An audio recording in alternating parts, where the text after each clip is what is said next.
everybody. We're getting started soon.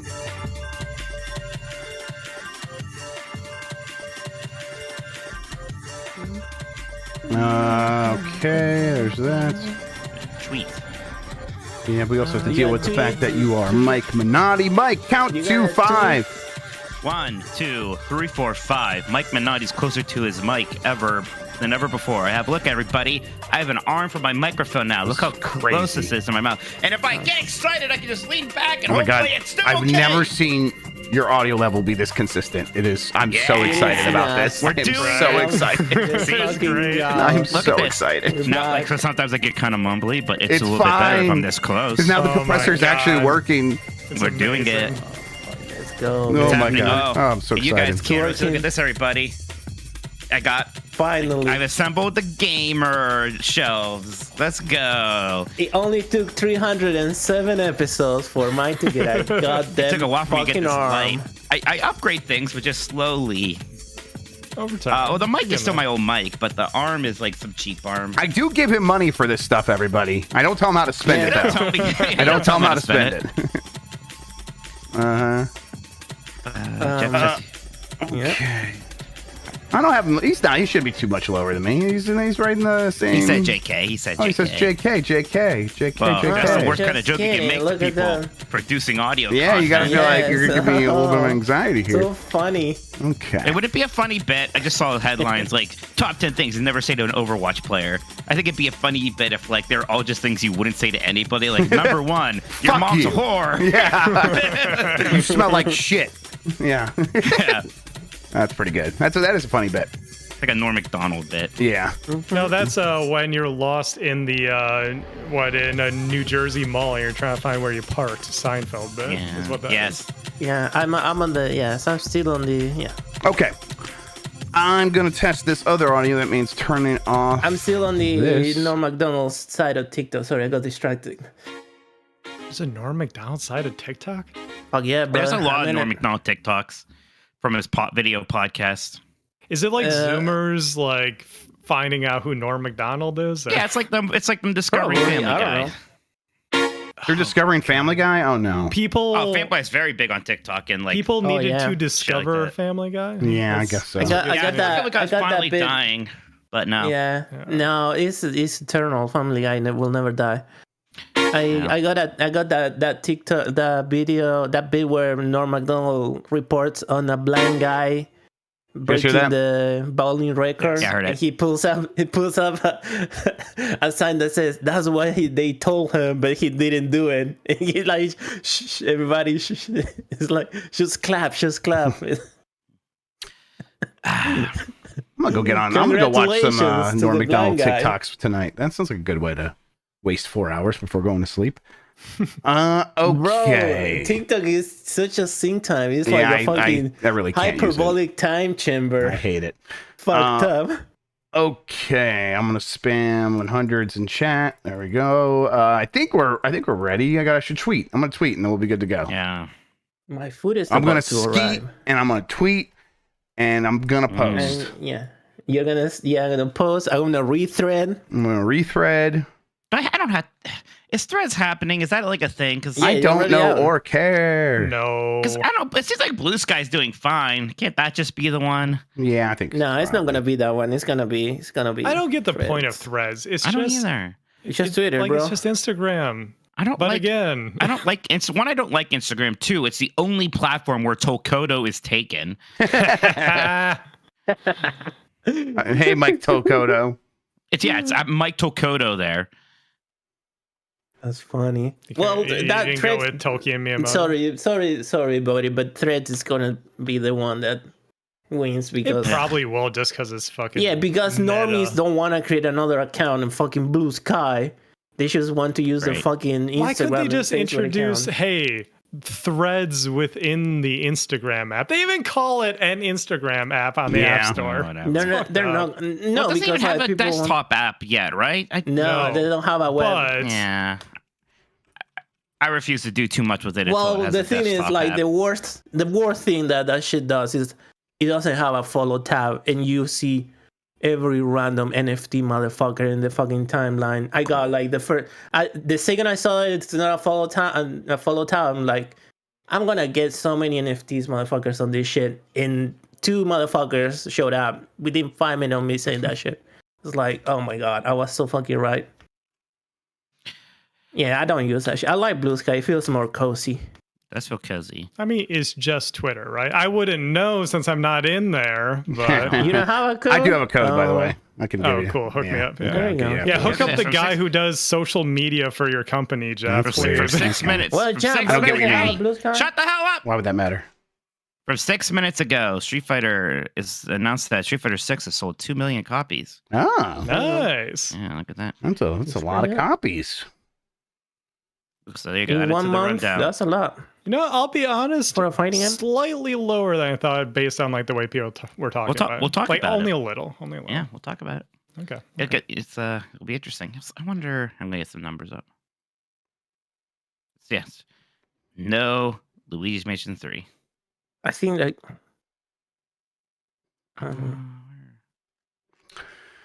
Ooh, I feel like Street Fighter okay. should have been $40 instead of 60 Oh, no way. Street Fighter. Yes. There's no way that was gonna happen.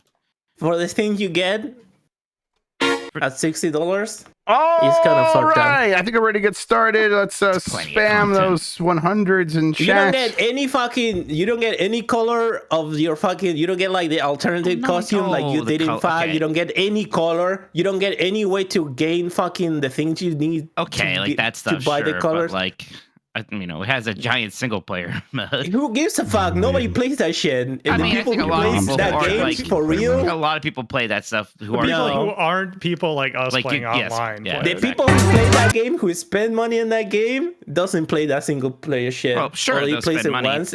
Well, that's why all the money that's able to be spent is for the people like you who care about the way your online Exactly. character looks. I'm getting fucked over, and I'm the most loyal 5, customer. 4, There you go. 3, 2.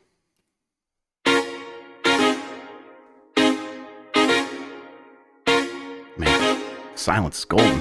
Yeah, he just kept going today.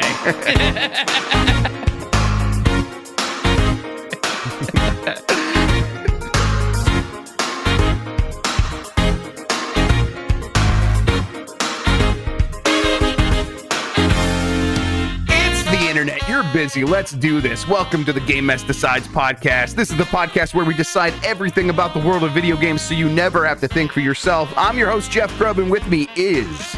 Mike Minotti. In today's episode, PS5s are slimming down and smoke. Woo! Where there's Smoke. fire! Where there's fire! There might be smoke. But first, Mike, how are you doing? Pretty good. I've assembled this gamer shelf, which I guess was just a bookshelf, right? But Yeah. it has all my GameCube and original Xbox games on it right now. Some other fun things. So nice to finally put that thing together and have that behind me. There you go. Yeah, you showed the people. I'm trying to show the people, but I click on you and then it moves me. So this is just OBS. I can just being I'll very move my good. camera for a second. Sorry. There you go. But yeah. I had like just stacks of these games before, so it's nice to finally have these on a shelf. That's something. Very happy for you. I want to like keep getting. I want to keep fixing up my place. I did actually because it was July 4th, and apparently that's the big like furniture sale weekend thing. I did Interesting. buy a recliner for my gaming zone, my gaming area. Oh. So that'll be here in probably like next week, and I'm very excited about it because that is. I got like a little hammocky like chair thing, and it's not very comfortable. The kids sit in it; it's fine for them. But I want to move that over here because I did have Yeah, it but when you were it's not good for the adult tush. exactly when you guys were over, when you and Dan came over to watch Commando. I had the couch. I brought the couch over here, and that was great. I thought about leaving it, but it's like that couch needs to be in the other room for when like Grandma's over and needs a place to Yeah. sleep. That's fine. So, it's good for you guys. I always hate being the middle couch person. I don't know what to do with my arms, so I was just crossing them the entire time. You can watch that video. Just kind of like crossing my arms and fidgeting because I don't know what to do with my arms when I'm the middle couch person. Cut them off. Fucking useless There you things. go. Yeah, pieces There's an of shit. option. Yeah. You become jacks. Yeah, become jacks. Just that would be kind of convenient if you could just like take your arms off at night and go to sleep. Yeah, they are a pain in the butt these days at Betty Buy time. Yeah. Because they're always falling asleep. Like, I can't even sleep on my one side anymore. Like, it kind of like falls asleep or hurts. Probably being an overweight issue kind of thing. But still, yeah, it's a pain in the butt. Still it is. Thank you for joining us, everybody. You can get more from Mike and me by joining the Discord at GameMess.net. Give us a good rating wherever you are listening and hit that like button on YouTube, please. It helps people find the show. Thank you to Carlos Ayin, who is Insane in the Rain Music on YouTube for the use of our theme songs. Thanks to 1UP vs. CPU for our artwork. You can find more of them over at 1UpVersusCPU.com. We are on Spotify, Google Podcast, Apple Podcast, and wherever pods are caught. Thank you to the mods, and support us by going to patreon.com/GameMess. That gets you access to the private channels in our Discord, the monthly Q&A, 1 month early access to our Jeopardy games, participation in our monthly game club discussions, and of course, all of our shows ad-free. Also, that monthly Q&A, I think I will do that sometime. I'm definitely going to do it by this weekend. I might just like pull the trigger on it and do it out of nowhere. So keep an eye on the Discord if you really want to participate. Even I don't know sometimes. Yeah, it's just I'm just kind of fitting in where I can. I think I also might do this one live to both YouTube and Twitch. But if you can only ask a question if you're in the private channels, if you are podcast producers. So this might be a special one we do live. Keep the riffraff out. We're gonna keep the riffraff out. That's our big thing here. Is we really hate riffraff. Yeah, that's exactly what it is. Mike, some stuff happened this week. It is still like technically a short week. It's like a holiday week. So I think a lot of people have taken it off in the video game industry. I was putting together the news for Game Mess Mornings today, and there wasn't a lot happening. But there are some headlines that I'd like to read you. Are you ready for this week's big topics? Mike, you ready? The PS5 Slim is expected later this year by everyone, including Microsoft, who in their FTC filings were like, hey, we expect the PS5 Slim to launch for $400 later this year. That thing probably is real, probably is happening. I think it just kind of makes a lot of sense that we would get a Slim by now. The good news for Mr. Michael Minotti is apparently it is going to keep mostly the same design of the PS5, just be actually smaller. How does that make you feel? Good, and I hope all the people there with bad aesthetic opinions continue to cry about it. I hope they're real upset. I hope they will. Yeah, I hope they go and huddle their 500 boring black boxes that all of their entertainment machines look like now and get out. Yeah, too bad that we actually have one console that decided to have a little bit of fun, almost like it's meant for playing video games. I have been like looking for VCRs because I have a handful of tapes I want to watch and digitize and stuff, and I actually need a VCR to do that. They're expensive on Amazon. Obviously, you got to get them used. But I was on Amazon. I saw a couple that were like, "Ooh, this one's like cool and purple." I wish I would have had a cool purple VHS player when I was younger. All we had ever were the boring black boxes. Maybe occasionally they'd be silver or gray. But usually it was boring black. So it was. I'm with you. I like that the PS5 is interesting looking, and I want them to maintain that. I think they probably will. I think they believe in their design in the way a lot of their fans do not. I don't know. Yeah, I think you're right. I mean, look, it's obviously some people are gonna complain about it. I don't think there's anybody who's not going to buy one because they think it's ugly anyways. So why bother redesigning something? If it's working, but also it is a chance for them to maybe. I mean, hey, one of the big problems that people do have with it is just that it's too big. So if it's a slim, just making it smaller, but maybe keeping kind of those curves and whatnot, that'll make it more palatable for some people. That $400 price tag sounds a bit strange to me. I don't know. What do you think? Yeah, that seems pretty low. Because what? It's still 500 right now, right? It's 550 everywhere except for the United States for the most part. And then in the United States, you pretty much have to get the 550 version that comes with a game. So 550 is their target price. They launched it at 500 and increased the price. So the idea of them giving back up not just that ground, then a whole bunch more. Now, to be fair, PS5 Slim is not going to have a disk drive. That's the reporting. Makes a lot of sense. They seem to be happily moving away from physical media or encouraging people to move away from physical media. And then when those freaks come by and say, "Hey, I love my discs," they're like, "Here, we'll sell you a separate disk drive that you can connect to your PS5 Slim." Now that in mind, I think a $400 price tag makes some sense, but it doesn't make a ton of sense if that is truly going to replace the PS5 and the PS5 digital, because that is also the reporting that this will be the one model of PS5 going forward until we get maybe a Pro next year. Man, that's so. I don't know. I'm just kind of stuck on the only actual model of the PlayStation 5 is not going to have a disc drive by default. I mean, we'll see what that actually looks like in reality, because they might still keep manufacturing the $500 disc version and keep that on store shelves longer than we think. But that is the reporting right now. So do you think we're going to get a lot more of like video? Because like I still imagine places like Walmart and whatnot are going to want to sell video games, quote unquote. I wonder if we're going to be getting a lot more of codes and boxes or things like that. Probably, maybe. I think that's because the idea of going to a store and buying a physical version. I know a lot of people do appreciate that, and they want to resell their games and all that stuff. But for a lot of people, it just comes down to a lot of people, not most people, but a lot of people, going to a store is easier and they like it better than going online. A lot of people still buy stuff with cash. It's easier just to go into a store and buy the thing you want. And if that thing is just a disc and you can't use it on your PS5 going forward, and that's the PS5 you could find, I suppose that might encourage you to want to go get the disc drive. I don't think that's what Sony is actually trying to encourage you to do. I think they are trying to get you to go all digital so that you can't sell your games and you are stuck with them and stuff like that. So yeah. How much does the discless PlayStation 5 cost right now? $400.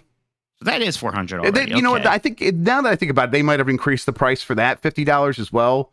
In a lot of territories, I can't remember. The reason I can't remember is that thing is. I mean, listen, I got one, but it took me months to track one down. That's the version I have of the PS5 after I gave my PS5 original to my nephew. It took me a long time to track that down. I really don't think that PS5 digital editions are something that they're making a lot of. Like maybe 10% of the PS5s in the world are the digital editions. So the pricing of that almost doesn't factor into this arithmetic really, but that is what it costs right now if you were to actually be confronted with one in a store. Okay. Well, that's now I'm like, so like now these two things almost don't seem lining up to me. Like they're not selling nearly as many of the discless versions. And they're also just not making that many is really, that's what it is. That's the real factor there. They probably would have sold a lot more. I think they still would have sold more overall of the PS5 disc version. I think that's still like the kind of people who are showing up to get a PS5 in these first few years. Those are going to be the ones that want the discs. So yes. Okay. So with this, you think this is going to come out, this PlayStation 5 Slim, like what? Like right around Spider-Man 2 or just kind of right before holiday?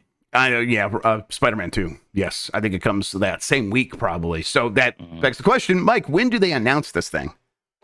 They're going to have to do it soon, right? And I wonder when and where. I know when we were all kind of underwhelmed by their PlayStation Showcase from a month or so back, we were all wondering, is there going to be another one of those, right? And maybe there's going to be something where they can announce this. And maybe actually do announce a few things to look forward to beyond Spider-Man, right? Because we didn't really get a whole lot of that. And hey, it's great that Spider-Man's coming. We're all very excited. But now that that's soon, Final Fantasy 16 has happened. We do have some stuff like Final Fantasy 7. I never remember what's called. Reunion? Let's say Reunion. Coming soon. It's not Reunion. Shit. No, Rebirth. Rebirth. Got it. Rebirth. Yeah. I was going to call it Remake too. Yeah, I do want to, hear about like Ghost of Tsushima 2 or whatever else is happening. Yeah, it's I feel like one of those PlayStation showcases is when they showed the hardware of the PS5. Was that like the first PlayStation showcase in the lead up to PS5 is when they showed the hardware for that. So if they do another showcase this year, I could see that ending with, and here is the PS5 Slim. You can pre-order it now at PlayStation Direct. Yeah, that sounds right to me. The PS5 Pro then, do we still think that if the PS5 Slim comes out and replaces the both models, I do think a Pro is going to happen and probably be at least $100 more expensive than whatever the PS5 Slim launches for. But I think the PS5 Slim could easily be $450 to $500, and then a Pro coming out being $600 is not out of the realm of possibility. I don't know. What do you think? I never thought a Pro was going to happen until like the last few months, right? Yep. Just all of these games suddenly having a hard time. We went from like, oh wow, yeah, every game has a pretty good 60 FPS mode. Wow, Insomniac has a 60 FPS ray tracing mode on its games.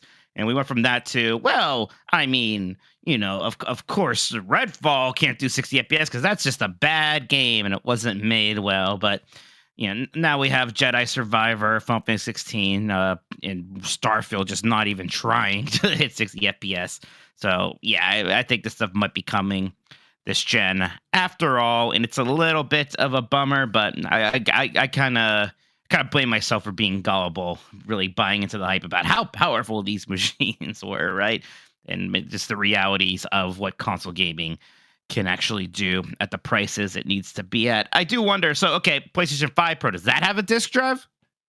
I think it does, because that's the Pro option needs to come with everything, right?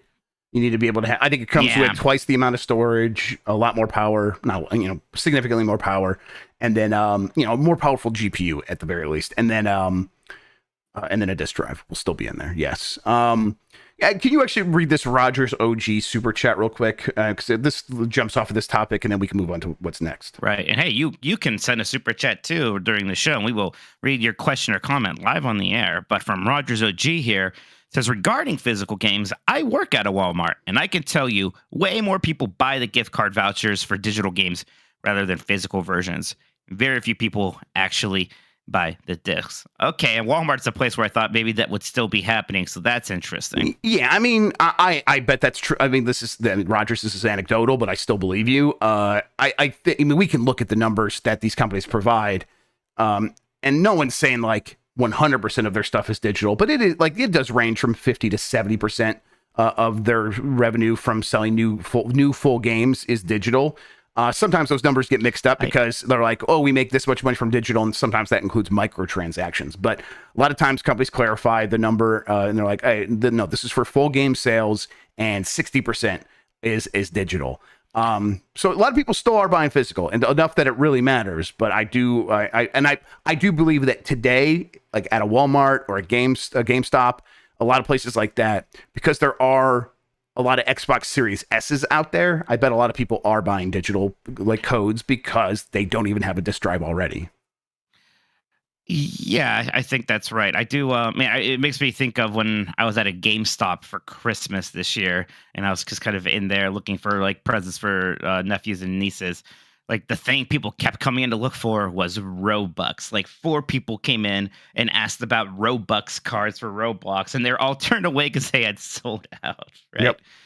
Yeah, and I think it's weird to a lot of people, I think, but that generation has already moved on. That all their games are already all digital because they are live service games like Roblox and stuff like that.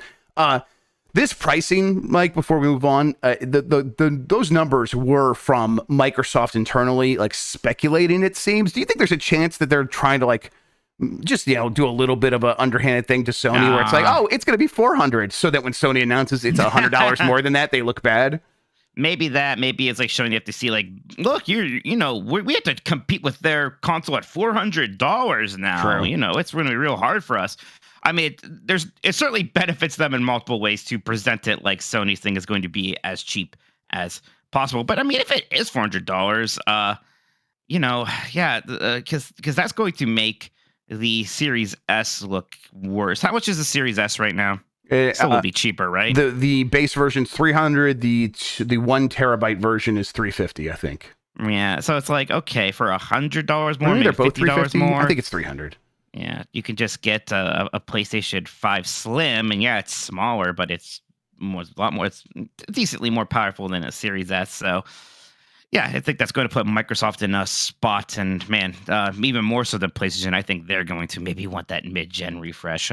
Yes, if for no other reason, so they can maybe finally be like, hey, you don't have to worry about Xbox Series S parity. You have to get your game to run on Series S, but of course, we don't expect it to run as well as it does on the Xbox One XX, whatever the hell they'll call it. 300, 350 was the right price, but yeah. All right, let's see what is next here. I have Capcom is pondering Mega Man's future, Mike. Gasp. They basically were asked, hey, Mega Man, that's like, listen, you're doing a ton of great stuff. What are you doing with Mega Man? And they're like, listen, we are thinking about what to do with Mega Man. How do you take that? Hey, at least they didn't say, well, no comment, right? Yeah. They could have just said nothing. And they said, yes, we are thinking about it. Now, there is a bit of like that almost Nintendo talk, right? When it's like, hey, why don't you make a new F-Zero? It's like, well, we just need a new idea. Yes, right? a little bit It's of like, that. It's like, this isn't rocket science here. But, and I've been telling you for a while, I want them to be ambitious with the next Mega Man. I mean, look, if they announced Mega Man 12, Mega Man X9, it's, a 2D game, I'd still be very excited, of course. But I do want to see, them use that RE engine, make some really cool Mega Man game that people will spend $60 for. Could be like a 5 million seller, maybe, gosh, even a 4 million seller, 3 million seller would be pretty good for Mega Man. Yes, it would. So, something like that would be really cool. I said this to you before too, and I like Mega Man Legends also a lot. I played Mega Man Legends 1 all the way through for the first time recently. I still think it's great.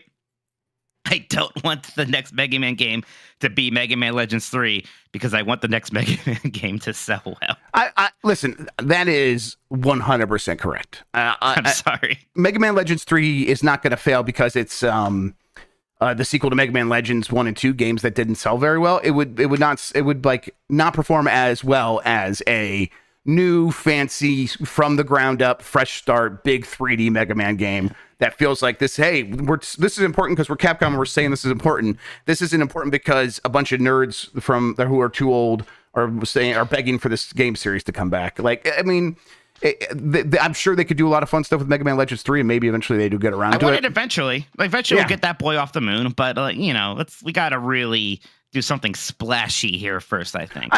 Big Turbo's right. I think they do a Mega Man Legends compilation with Tronbon in there, and that's 3 games. Easy. Yep, just that's do that. Fantastic. That would be great. You can modernize the controls a bit on some of those. I mean, again, I think those games actually still hold up really well, aside from maybe the controls. Me, I'm a sicko. I can get used to that stuff, but for other people, you spice those up. I think a collection. I mean, the Battle Network collection did really well, and I think that probably actually has more fans of Legends. Maybe the Legends collection wouldn't do that well. It would do well enough.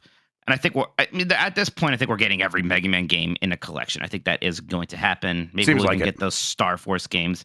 I'm not sure how much people or how fond people were of those, but it'll happen. But again, I want more than collections, and they, basically kind of acknowledge that. And I bet there are ideas churning. I don't think we're going to hear anything imminently. I don't know if we're going to hear anything within the next year, but I am hopeful. It's definitely not a situation like some of these other companies where it's clear that the character's dead and they want nothing more to do with it. They still do kind of use Mega Man as a mascot in a lot of stuff. Battle Network's selling as well as it did. The collection clearly has had to open up their eyes to, there are a lot of Mega Man freaks out there, and we are actually leaving money on the table.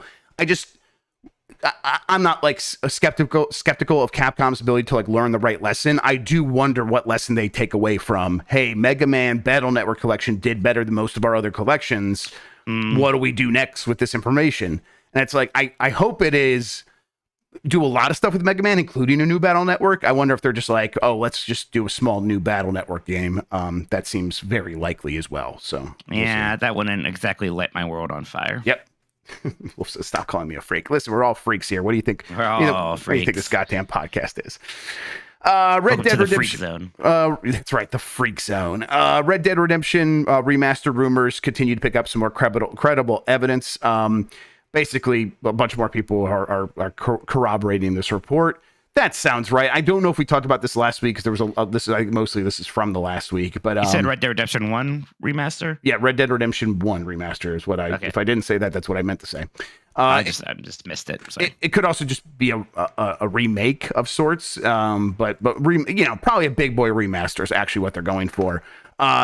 This is something that they were working on a long time ago, and they put it on pause after that GTA trilogy was a complete clusterfuck. Apparently, they really did just put it on pause, though, with every intention of going back to it, because of course they did. This is a game that is going to sell well when they put it out, as long as it's competently produced. And this will be a chance to maybe get it onto PC finally in a way, and in a way that it hasn't been before. So right now, it's been rated in South Korea for console, not for PC, at least as far as anyone can tell.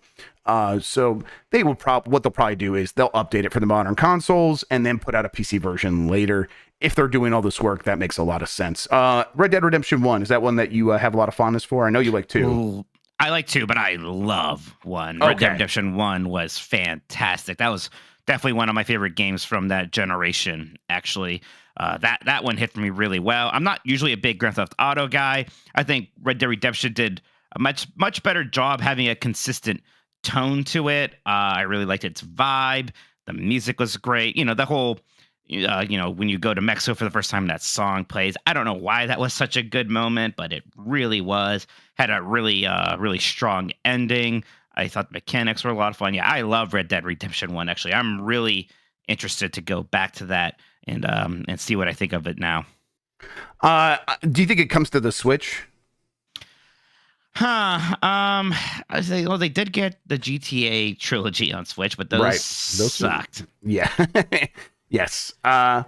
I mean, maybe they're thinking about Switch 2 now, right? Maybe not. Maybe it'll be an early Switch 2 thing. Yeah, maybe. That'd be kind of fun. Okay, if you put that out as a launch window game on the Switch follow-up, I bet it does very well, actually. All right, Smoke and Rain confirmed as playable in Mortal Kombat 1, and then Sector, Cyrax, Frost, and Scorpion are now all also confirmed as cameo fighters.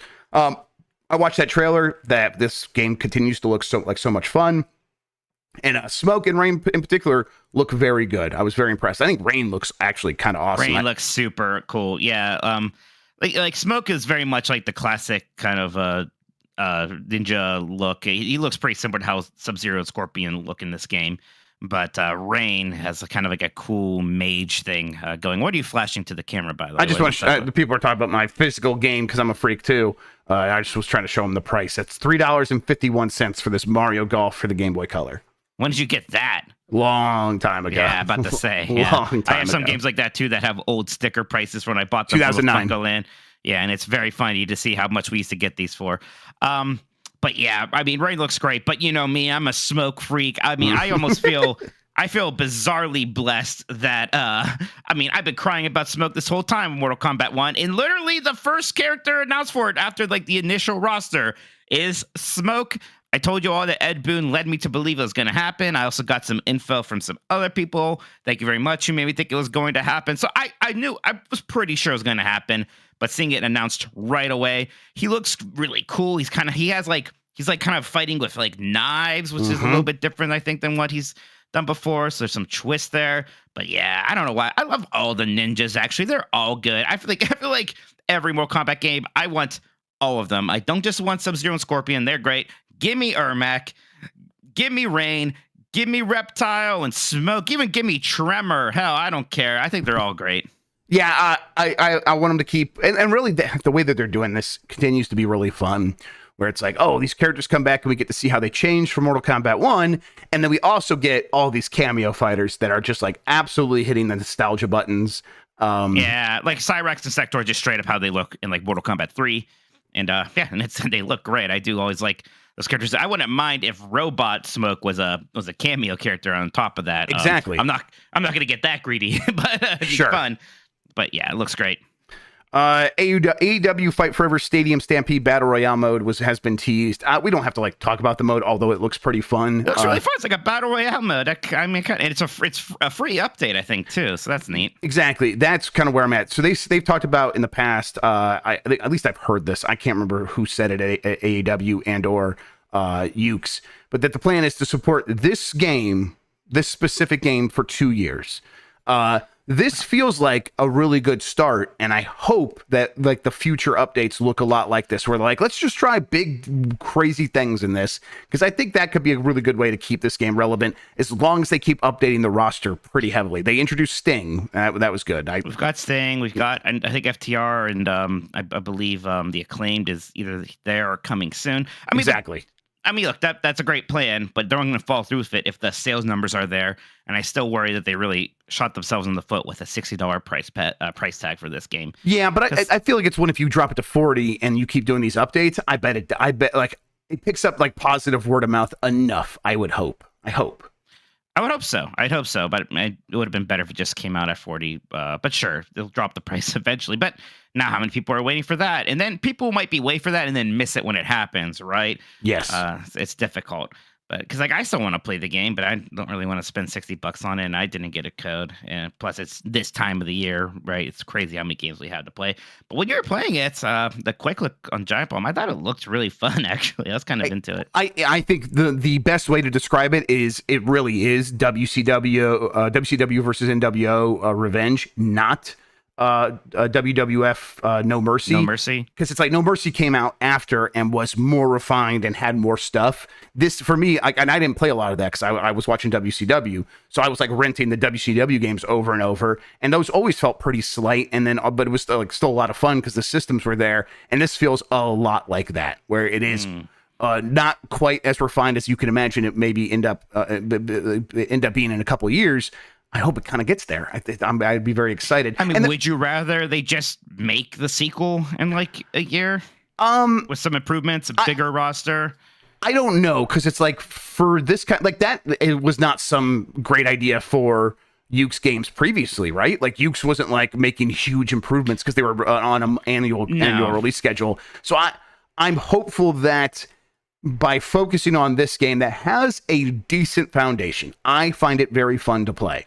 And so you take that and you keep adding to the roster and you keep adding new modes and then maybe add some new moves here and there. I think that is pretty promising. Obviously, there's a lot of stuff that would be probably easier to introduce in a sequel, like an improved character creator mode, because like that's a lot of work to go into something that it just doesn't feel like you get a lot of mileage from that as a developer putting that out as an update. That feels like a feature you put on the box when you're first selling the game. So, yeah, I do want them to get around to doing a sequel, but I think that updates to AEW Fight Forever can really work. And, they have a platform to promote this game, every week on television going forward. So I kind of hope they just do that. That was always a big reason, I think, why the WWE games always did so well, right? You can really remind people that those exist. You can really target your fan base directly. Yep. And it's the kind of thing where, you just every time you have a new big content update drop, you just make a new just tell them made for TV commercial. Just tell the fan base and give them a reason, like, because the people you missed last time be like, it still has all that stuff. And now it has this thing that you might be into. I think it could work. Get Excalibur to scream about it. We'll be happy. It's a lot of fun fighting game stuff. I don't know if it's on your rundown, but Rashid, the first DLC character for Street Fighter 6, got a gameplay trailer and release date on July 24th. And he's looking like a lot of fun. He's a streamer, which is an interesting character quirk now. Yeah, he's 4K 60 FPS, beat your ass kind of guy now. That bandwidth on that's gonna require, unless he's using AV1 encode, of course. Last of Us Part 3 mocap filming is happening this year, apparently, Mike. You are someone that I used to very much associate with Naughty Dog fandom, and now you're not so much that. Well, how are you feeling about this? Yeah, I mean, look, I just I liked Last of Us 1, then I played half of Last of Us 2, and after a while, I have enough of these miserable people and their miserable problems. Is kind of how I feel about it. That's the way I put it. Like, yeah, I get it. Shit sucks for these people, and it's terrible. I mean, I get it. I get why people really like it.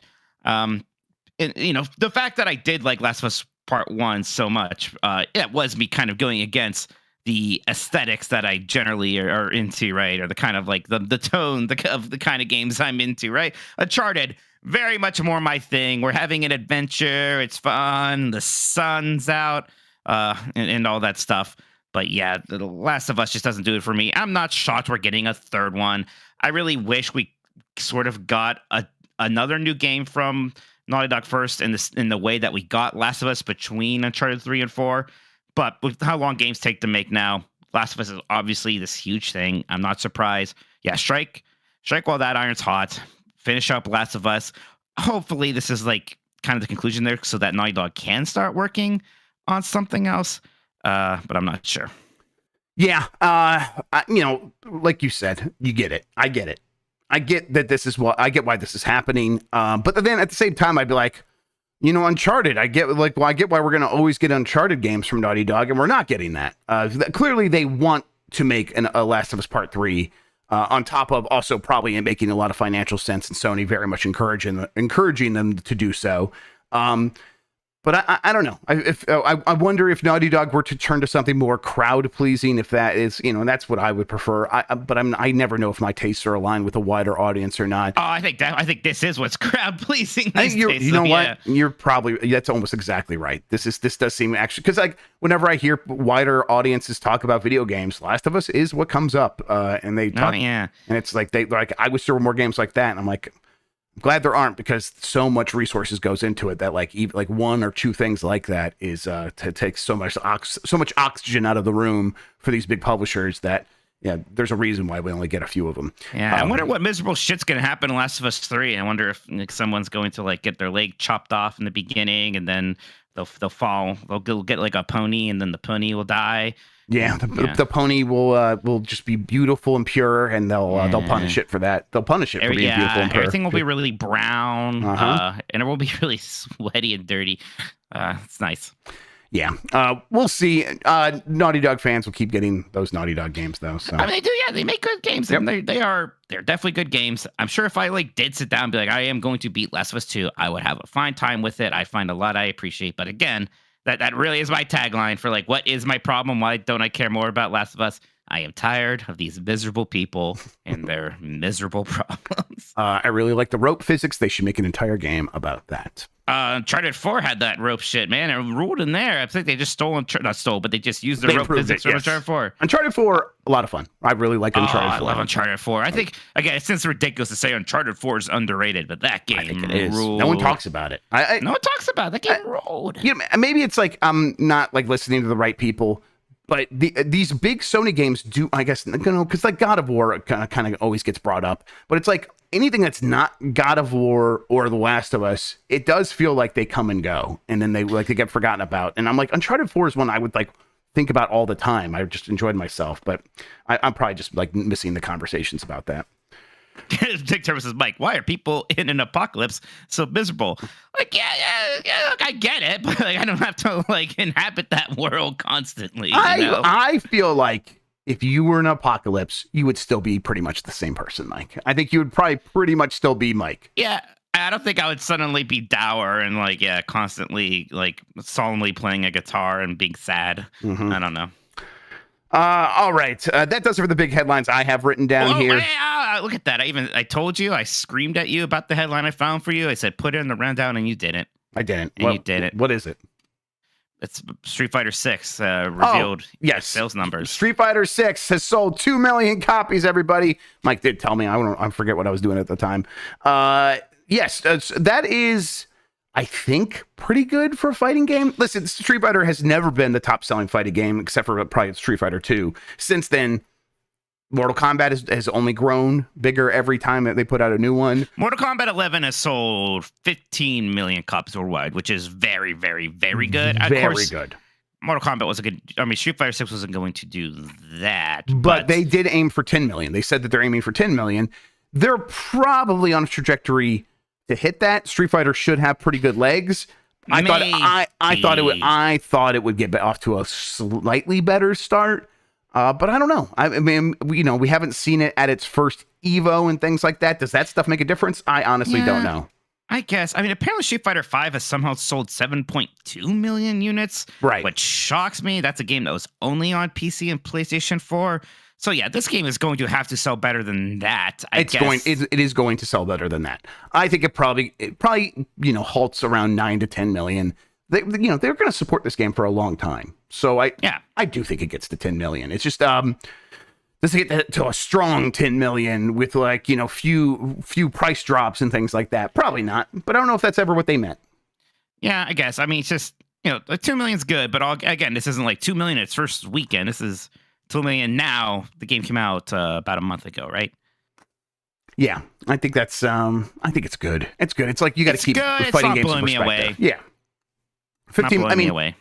Mortal Kombat 11 is the best-selling fighting game that's not a Smash Brothers, and And Smash Brothers is what, like 30 million, 35 million. Although, I mean, is it going to hurt it that Mortal Kombat 1 is coming out? Like, you know, if your goal is to maybe get some more of that audience, well, maybe those people are just going to play Mortal Kombat after all. I don't think it hurts it. I think with fighting games, it is a little bit of a rising tide lifts all boats sort of thing. This is like that road every town has with all the car dealerships kind of thing. Exactly. I think it's that sort of thing. Yes, where it's like, because if one car dealership starts doing better, it usually improves business at another one.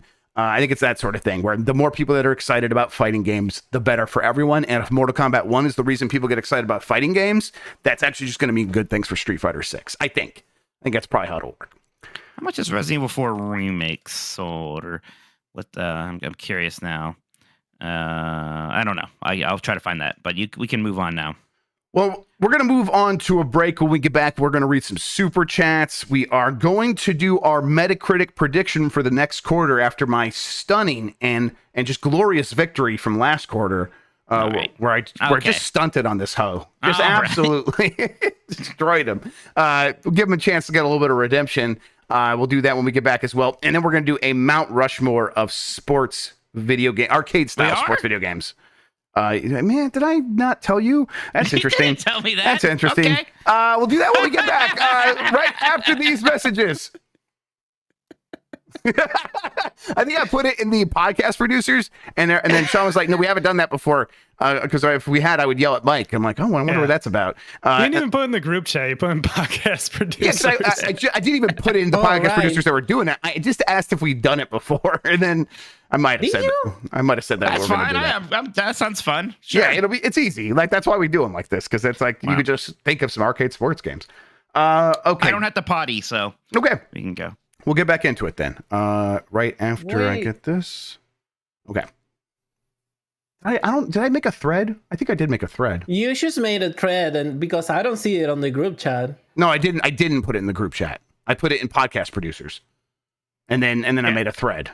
Yeah. So if any podcast producers are watching, please go to podcast threads and put your submission in there right now. Well, these are some good ones. Oh man, that's very good. Okay. We're bringing it back, everybody. Thank you for sticking with us. I thank you for nothing. I got some super chats, though, from the people I do want to thank, the people who gave me money. All right, I'll bring us back in here in a second, right? Oh, I thought we were back in. That's why I put my podcast voice back on. Silence. I'm ready, though. No, I was doing a silence for our editor here. Oh, okay. All right. And we are back. Mike, you have some super chats, I'm led to believe. This is, in fact, correct, sir. And in fact, the first one here is from iCallum17X, who says, "Hey, guys, I hope you had a great 4th of July. Also, did you guys see that Red Dead Redemption got rated in South Korea? Maybe a potential remaster is on the way." We think so. I did have a nice 4th of July, and we talked about that. Man, again, I am hopeful. I do wonder just what that's going to be, because we are getting some games from that generation just actually being remade. Like, I guess just Dead Space is the only example I can really think of. But clearly they have to do better than what they did with the Grand Theft Auto trilogy. You said they paused the efforts on this and Grand Theft Auto 4 after that was a bit of a mess. So hopefully they rethought what they were doing there. I hope that this is a really impressive remaster. Again, I love that game.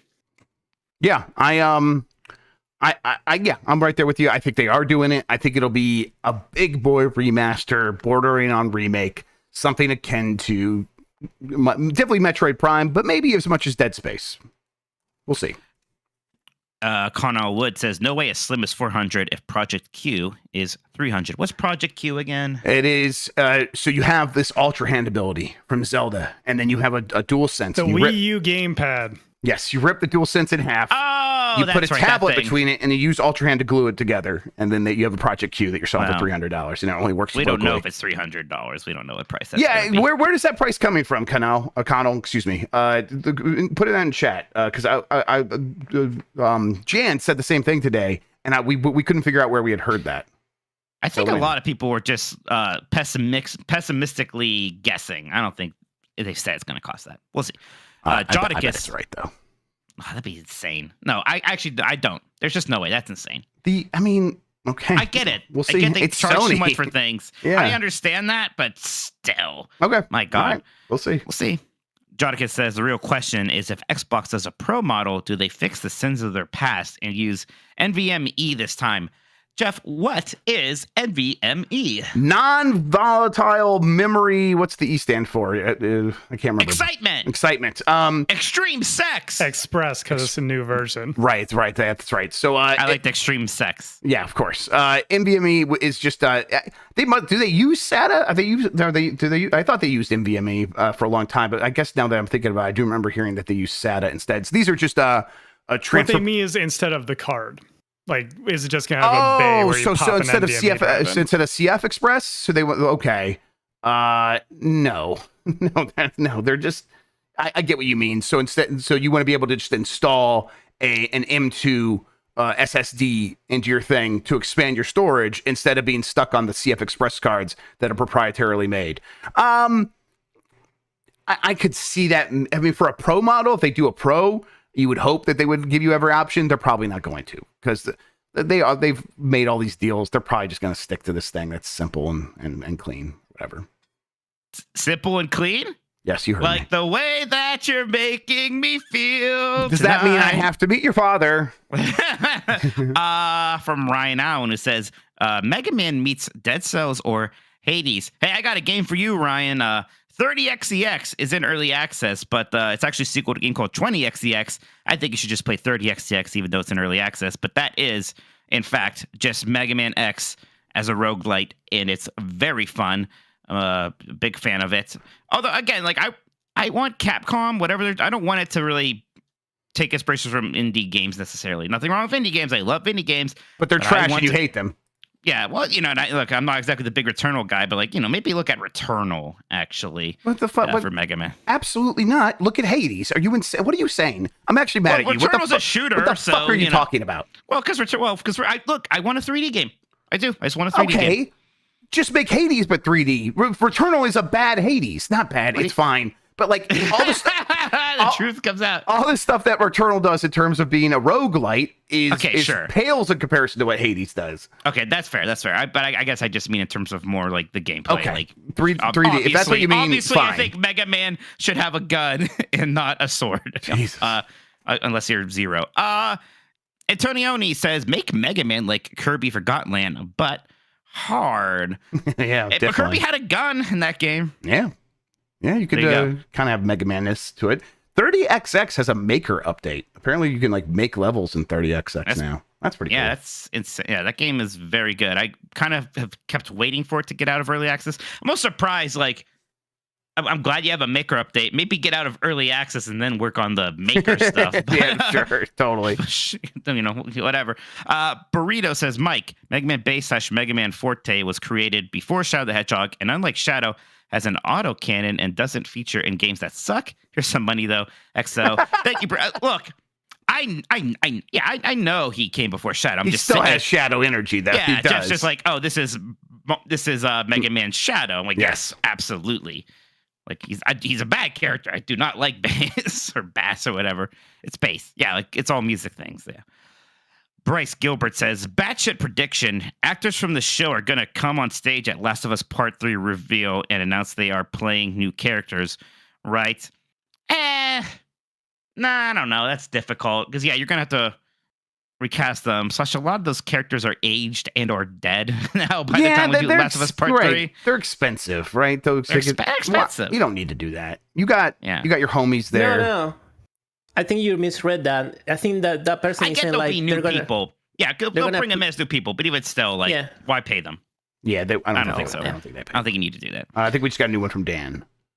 Okay, we got another one from Bryce Gilbert just set in the same one twice, but thank you, Bryce. I appreciate it. And then Dan Park says, what animal depictions would a new Mega Man X use if a new one is on its way? I don't know which ones it has used in the past, Mike, so I'm going to have to leave this to you.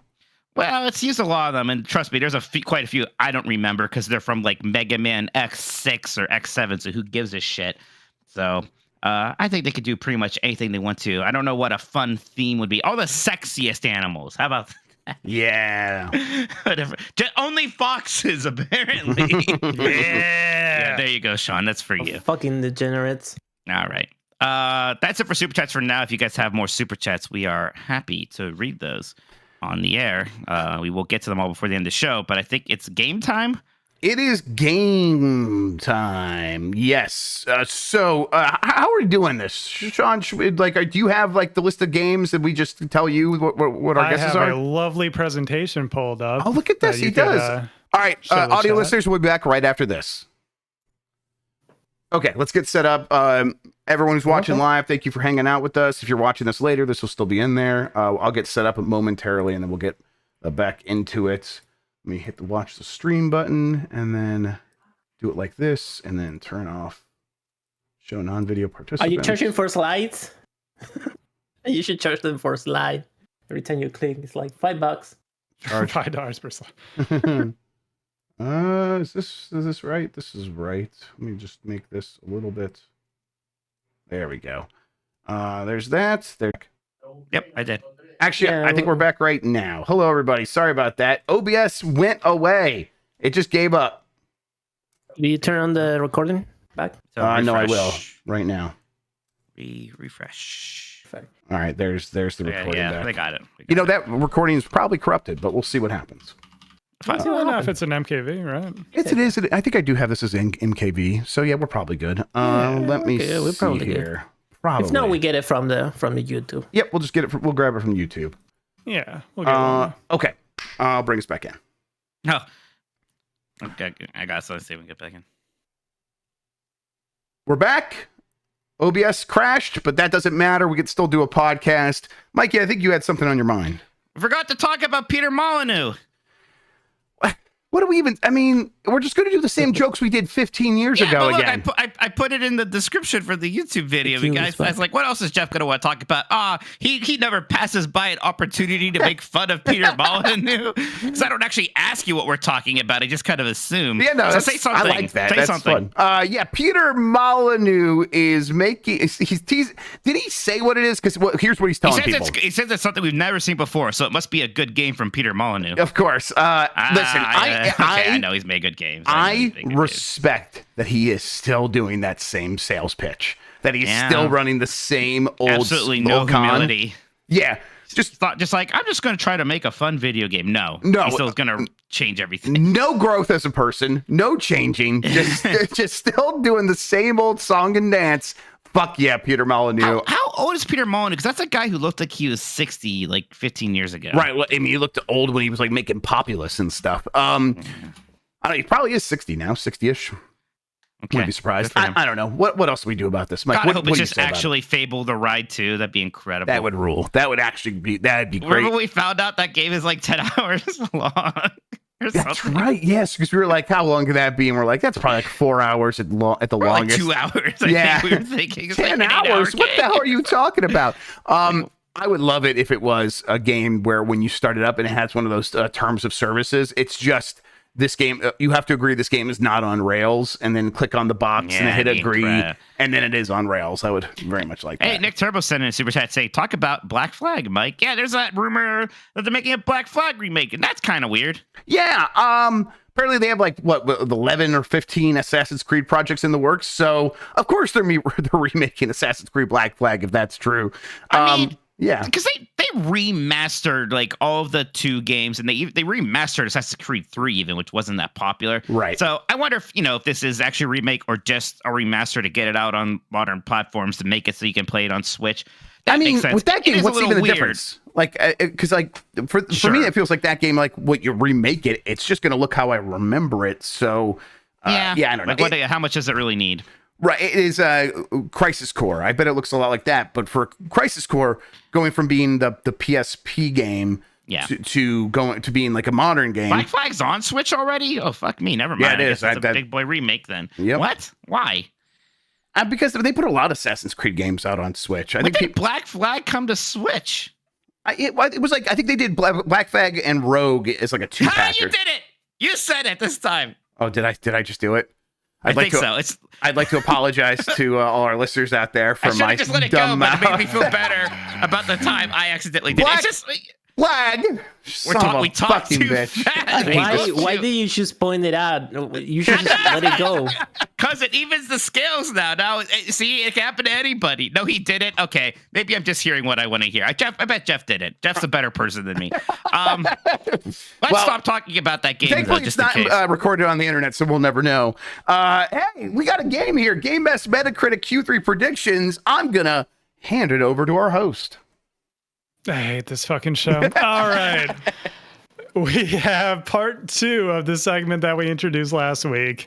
The quarter 3 predictions for the Uncharted Wolf in the community's Metacritic prediction game that he does every quarter for us. Thank you, Wolf. And as always, this slideshow is executive produced by Benji Bob Kojima. Sure, of course. All right, so this time around, y'all are going to get a list of 11 games coming out in the third quarter of the year. The goal is to get closer to the actual Metacritic score that it ends up with. Mike, you said closer, so try that this time instead of what you did last time. Oh my God. Wow. Ooh, we're starting off right. Hell yeah. I'm a sore winner. If you get closer than your opponent, you will get 1 point. If you predict the score exactly right, you get 2 points. The score will be determined by the platform that gets the most reviews. And if you don't think a game will come out by the end of the quarter, you can simply say will not release, and you'll get double the points. So that being said, quick summary. Quarter 1, Mike won, and the community, Alex and Super Harmon. Quarter 2, Jeff won, and the community was Screaming Man. So the way Wolf does this is he doesn't like comeback factors, X Factor, V Trigger, all that. He's not a fan. So as the winner of the last quarter, Jeff will be predicting first. Gross. That being said, I need both of you guys to tell me what you think Exoprimal is going to begin on Metacritic.com. This is tough. I thought about all these. I'm like, I don't have to think about these too much. Exoprimal is one where it is because people are having fun with it, but also I think if you're assigning someone to review a game, like go get on Exoprimal, I think there's a strong chance to be like, yeah, it's not for me. I'm gonna go with a 79. Okay, that's about where I was thinking. There's a bit of a Capcom glow up factor. Yes. I think there's going to be some people who are going to be, whoa, it's on Game Pass. And I bet it runs well. Help. Bet it runs well. I could see. Yeah, I could see going lower. If I go lower, I could go a little bit lower. If I go higher, I'm just going to go up by a little bit. Right. I'll give I love my Capcom. I'll give them a little benefit of the doubt here. I will say an 80. Fair. Okay. So I take it neither of you guys played in any of the betas or anything like that? No. Okay. I've heard good things. Me too. Yeah, I did, and it was pretty fun. It's kind of mindless fun, so I went to paid 60 for it. But as a Game Pass game, I'm gonna have a blast playing this with friends. I'll tell you that much. All right, game number 2, Pikmin 4. Now we are alternating here, so Mike, you get to pick first. Yeah, Pikmin 3 got very good reviews, even on the Wii U. So this is going to be high. I don't know. I don't think it's going to be astronomically high. I'd be surprised if it is in 90s, even though it could do that. I think it's going to be more like an 80. So we pretty. I would say 89. Okay, Jeff. Yeah, Mike is right. These games do review pretty well. I think they've also been trending up. I really like that demo. I think that it got a lot of the cruft out of the way of like the stop and start with the text bubbles. And I think once people are actually playing the real game, they'll be past that and they'll just jump right into it. And I think that'll help. I don't think it's going to do higher than an 89 though. That's what you said, Mike. 89. Yes, 89. I'm going to go with 86. I think it's right in that. A little bit lower? All right. Just a little bit lower, but I think it's going to be 86-ish. Might be 87, but I'm going to go. Actually, let me do 87. Sorry to like double guess myself, but I'm going to do 87. Actually. I'll allow it, Jeff. It's okay. Yeah, we haven't moved on to the next game. That's okay. Fine. All right. 87. Thank you. Okay, that is locked in now, though. Going on to game 3, Jeff, I need you to tell me what you think Disney Illusion Island is going to get. Yeah, this is another tough one. Because this is a family game. It's a game made for kids, to play with kids. And I wonder if after the 4th level without direct combat, if people reviewing this game are going to get a little bit bored with it. So I'm going to go with, and this is not like a reflection of how I felt because I enjoyed my time with it. I'm going to go with 76. Yeah, I think it's going to do better than that. I think there's enough platforming stuff there that people won't miss that too much. I think it's going to charm a lot of people. I think it's going to be astronomically high, but I think it's going to be more like an 82. 82? I think if it does like Rayman Legends numbers, or like a diet version of Rayman Legends, I think 82 is a completely fair guess. Yeah, I think that still seems reasonable. Yeah. All right. Game number 4, Baldur's Gate 3, Mike. Yeah, this is rough because Divinity Original Sin 2, which is probably the best comparison here, did really well. People really liked that. There's different expectations with it being a Baldur's Gate, but people have liked that early access version of it already. So I think it's going to do really well. Like Divinity Original Sin was like 90 something. That seems weird. Seems unlikely to be that high to me. People have some kind of issue. I want to go 86. Okay. That is like right in the range of what my original guess was when I like wrote down some numbers when we got this list last week. But I'm like, now I'm second guessing myself. I think Mike's reasoning is pretty good. Where Divinity Original Sin 2, very well reviewed. This game going to have different expectations. There are going to be people who want something from a Baldur's Gate game because it's Baldur's Gate, and this game's probably not going to give it to them. Very specific small things, but I think it'll be enough to put some people off. But I don't think it's going to be that much lower. I think I'm going to go with a 90 even. Okay. I think it's going to do very well. Okay, I could see it. All right, game number 5, Immortals of Avium. Jeff, how are you feeling about this one? Just, I'm not feeling anything at all. It's so hard because it looks so boring. And then I've heard some people, I haven't played it, but I've heard some people play it and they're like, yeah, it's fun once you start playing it. So what do I do with that?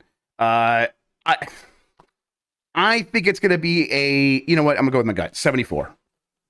74. Oh, I was going to okay. go higher, but I'm going to go with my gut. 74.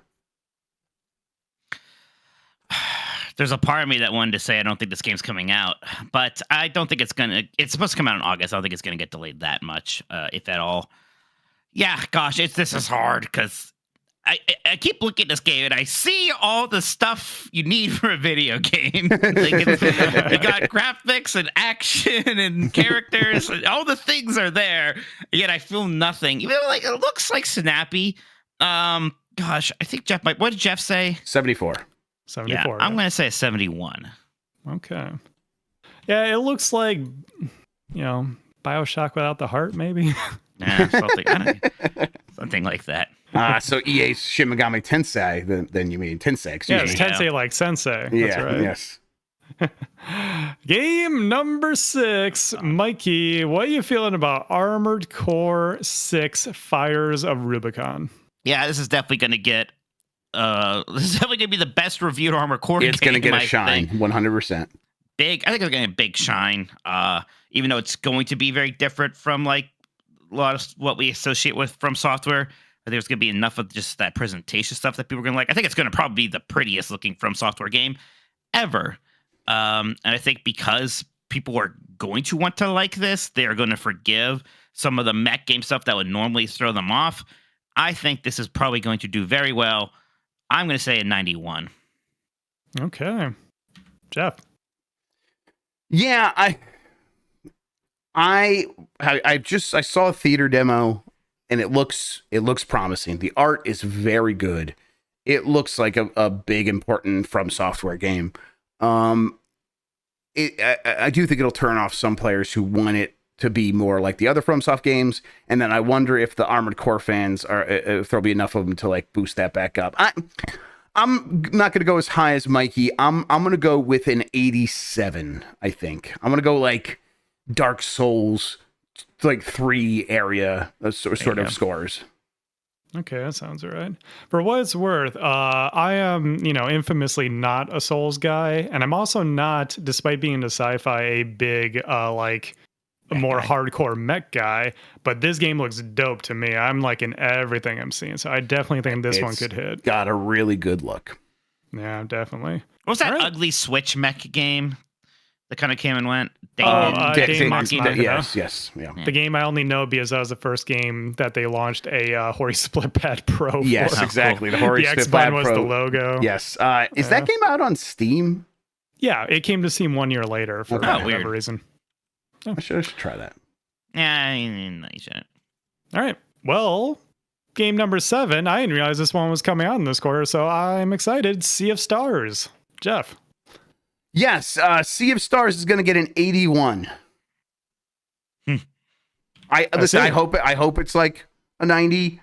These games always, I think, have a lot of promise, and then they're pretty good, but they're not going to be as good. It's an indie game, and as we know, the press hates indie games. Oh yeah, absolutely. You punish them. Yes, I mean the evidence is right here, Mike Minotti. Yeah, I think that these indie games that promise to like call back to the golden era of 16-bit JRPGs. Oh my God, he's actually shitting on indie games, you asshole. But seriously, we always get we do. We get a lot of these games. Oh, this is gonna be like Chrono Trigger, and of course, it's never like Chrono Trigger. I think Sea of Stars is definitely the most promising of these we've seen in a while, and this is this company that made The Messenger, which I really liked. And Chain Echoes kind of broke that trend a bit, so I'm gonna throw a little bit more faith behind Sea of Stars and say in 84. I think that's actually pretty good. Yeah, like mid 80s is usually where these nostalgia playish games tend to end up. So I think that sounds right. Yep. Okay. Game number 8 from our Lord and Savior Todd himself is Starfield. Yeah. God Howard, there you go. I should say I think it's getting delayed just to really fuck with people. Oh my God, no, you can't do that. The Reddit threads, Mike. Think about the Reddit threads. Jeff Grubb said that Starfield's getting delayed. I didn't say shit. Who's first? This is hard. Is it you, Mike D?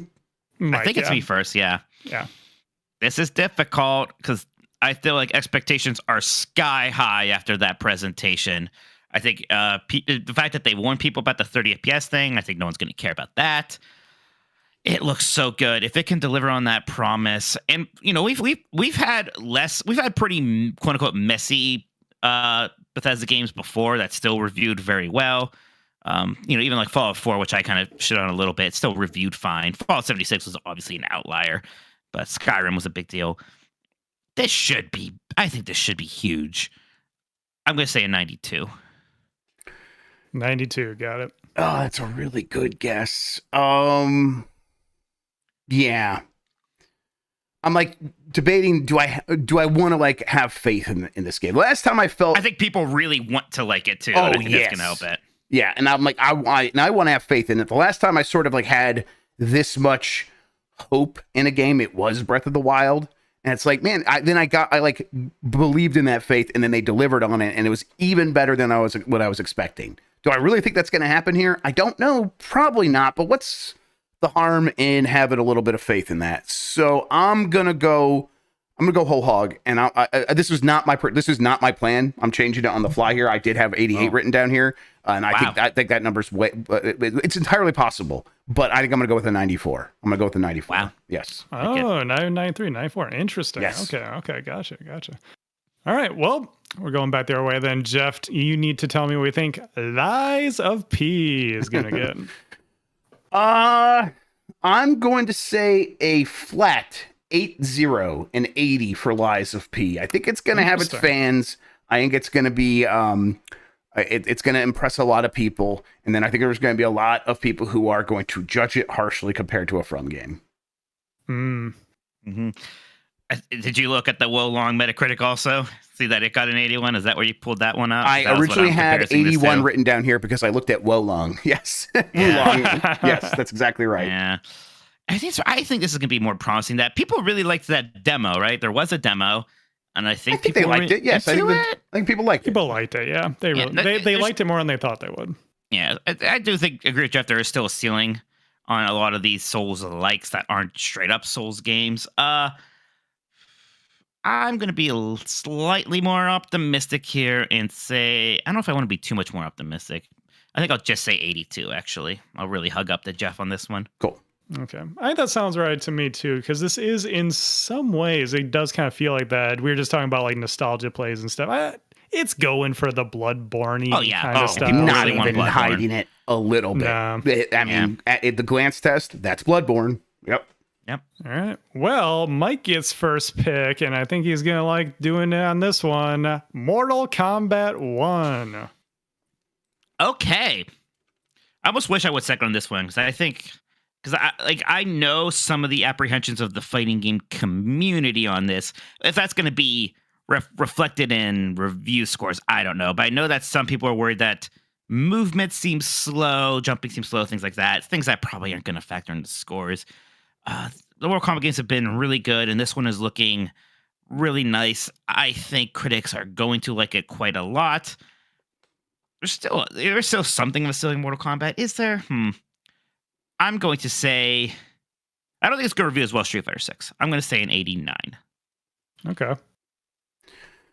Yeah, I'm right in that same zone. But I don't think I want to go lower because I think that this game is going to pop off with critics in a really strong way. I think it's going to be like, I think it's going to be cool to like Mortal Kombat again in a way that even after 11 it wasn't necessarily like it was still obviously there's a lot of people who love it. I think Mortal Kombat 1 is got it, kind of has everything going for it in terms of what a critical audience is going to like. So I'm going to go the 90. I'm going to give it a 90. Okay. I think it's interesting because this game, people are of two minds because you have the people, like Jeff, you've been talking about it. You say you really liked what you played at SGF. Yes. And then the FGC, yeah, people are lukewarm on this game. They're like, it feels weird. Like there's stuff they could iron out before release. But as Christian pointed out in the chat, the FGC ain't reviewing this game. Yes. So I think that's exactly Jeff's right. Gut reaction on a lot of this stuff is probably how it's going to end up panning out. Yep.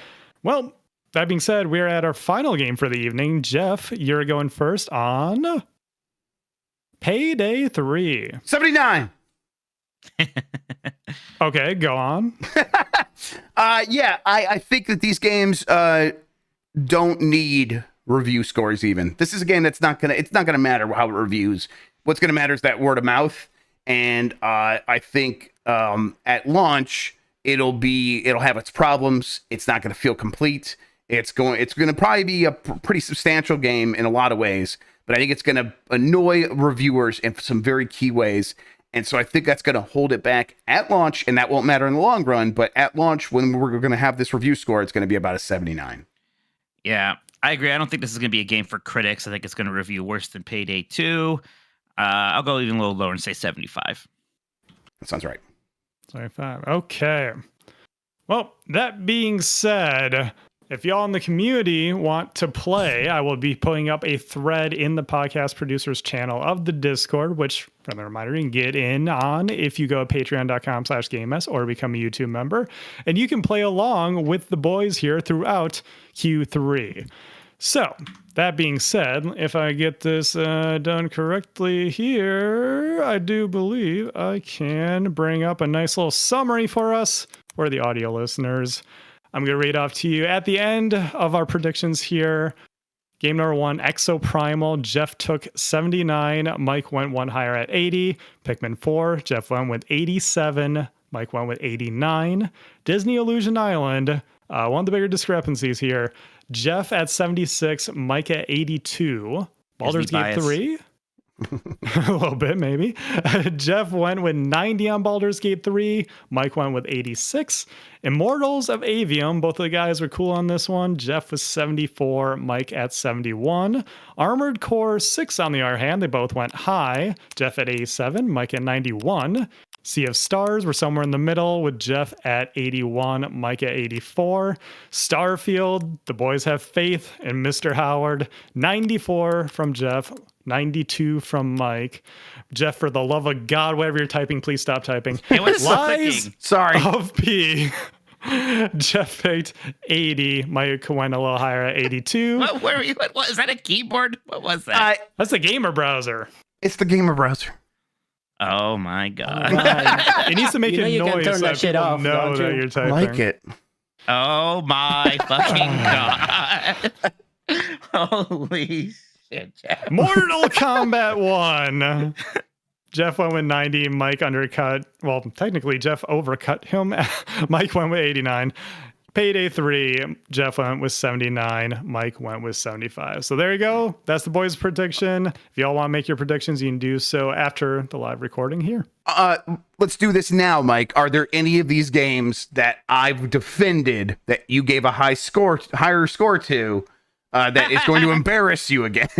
No, there's nothing egregious here. There's no game that you've been shitting on for or you've been defending for a whole year, and then suddenly thought it was going to do worse than me. There's no Golems here. There shouldn't be any Golems or Redfalls here. I'm not expecting. It's weird that we had multiple games in like the 30s last time. I mean, look, maybe Immortals of Avium will surprise us and be absolute right, shit, but like neither of us enough. are like even have ever talked in any sort of positive way about that. We honestly, I don't think about Immortals of Avium. That's where it's at. Yeah, so I don't really. Yeah. Same thing with Payday 3. I don't think about that. Yep, not at all. Sean, thank you so much. Wolf, Uncharted Wolf, thank you so much for putting that together. Thank you, Benji Bop. Thank you, executive producer Benji Bop, Kojima. We will have the results for that in 3 months at the end of the quarter as we're going into the holidays. So be sure to tune in every week as we get updates from Wolf on what me and Mike guessed and who was closest as we go along. In the meantime, though, let's go ahead and get into our Mount Rushmore of arcade sports games. Unless, Mikey, you need a bathroom break. Mikey's bladder is holding on. All right. That's great news. This is what I was typing. I was getting this stuff all set up. Your mom. Yes, your mom is the number one arcade sports game. So for people who aren't aware, occasionally we do a Mount Rushmore. There, it broke that, but I can fix that real quick. There we go. And there we go. Where we try to pick the 4 most emblematic games for whatever we're trying to accomplish here. This time it's arcade sports games. Just like the actual Mount Rushmore. Mikey, do you want to start us off here with any things that come to mind immediately? Yeah, NBA Jam is pretty immediate.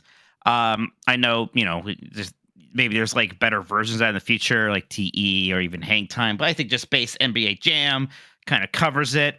It was this giant deal, huge arcade hit, was part of Midway just being the absolute king of arcades in the 90s, along with Mortal Kombat. Still something that I think a lot of people miss today, specifically this kind of game. It's just absolutely the first one I think of. Yeah, I'm right there with you. I think the second game I think of is occupies a similar space, and I think that's going to be the trouble with this thing. NFL Blitz. NFL Blitz is probably going to end up on here, but it really is just like, hey, NBA Jam, but with football. But I guess that's what this whole category is. It's all. I mean. Yeah, it almost does kind of also have to be there. It was a giant deal. Yes, it really was just this, but like the next generation of kind of arcade hardware and taking that idea to football. Sadly, when they tried it with baseball, they made like one test arcade cabinet for it and it didn't really take off. But Blitz is still so good. Again, people miss Blitz. I would love to have that now. I do have some questions like what is a sports arcade game? What isn't? Like, we're not talking about. Are we talking about things like 1080 snowboarding? Is that an arcade? I feel like that could sports game. I feel like if you could make an argument for it, yes. I don't know if it plays here. Yeah, I don't know if it plays. I think Punch Out. Punch Out's literally started as an arcade sports game. Like racing games, right? Like that's weird. Like is that an arcade sports? Like Daytona USA, like kind of. Oh, yeah. No racing games because you guys have already done the Mount Rushmore of arcade. That's races. fair. Okay, that makes sense. And I think I would have put that in a separate category anyhow. Here's the actual problem though. Next is that like we both love NBA Street Volume 2, and it's incredible. It's hard to make this list. Is that too much basketball? I mean, we can put it up there for now. I mean, it really is. Put it up there for now. Yeah, because it is just kind of like it's clearly like taking inspiration from NBA Jam, and it is like evolving that idea in a really cool way, and it's really really really good. But yeah, I don't know if we can get away with 2 NBA games on the final Mount Rushmore. I do have some contributions here from the community. VS says Tony Hawk's Pro Skater 1+2, obviously. And I'm with you where it's like, does that feel right for this category? I don't know if it feels right. Because like I do think of extreme sports as something different than that's a whole thing. We could do a whole arcade sports. We could do a whole thing about extreme sports games. Yeah, I think that's a different genre. Okay. Well, then how about Crayon Smith Basketball, Mario Golf? This one I kind of do feel like could make the list. It could, but then is that the right golf game? Right. Because we have Neo Turf Masters for the Neo Geo, I think is really promising for that spot. And then, I know it's maybe not, it might seem like a weird one, but Golden Tee, it's still kind of a big deal. It's still a lot of fun. Golden Tee golf, right? Yeah, you're right. That's like the actual arcade cabinet sports game that is forever. It's always there. Yeah, I don't like of these. God, maybe the problem with Mario Golf is that there's been a bunch of Mario Golfs, and maybe they dilute themselves a little bit because it's like, well, this one has that, and this one has that, but none of them have everything. I think Neo Turf Masters is definitely better than Golden Tee. I don't know how. Unfortunately, I don't know how many non-boomers know about Neo Turf Masters these days. It was one of my first Switch games. I remember when the Arcade Archive game came out, a version for Switch. I bought that and played a ton of Neo Turf Masters. I should boot that up. I love Neo Turf Masters.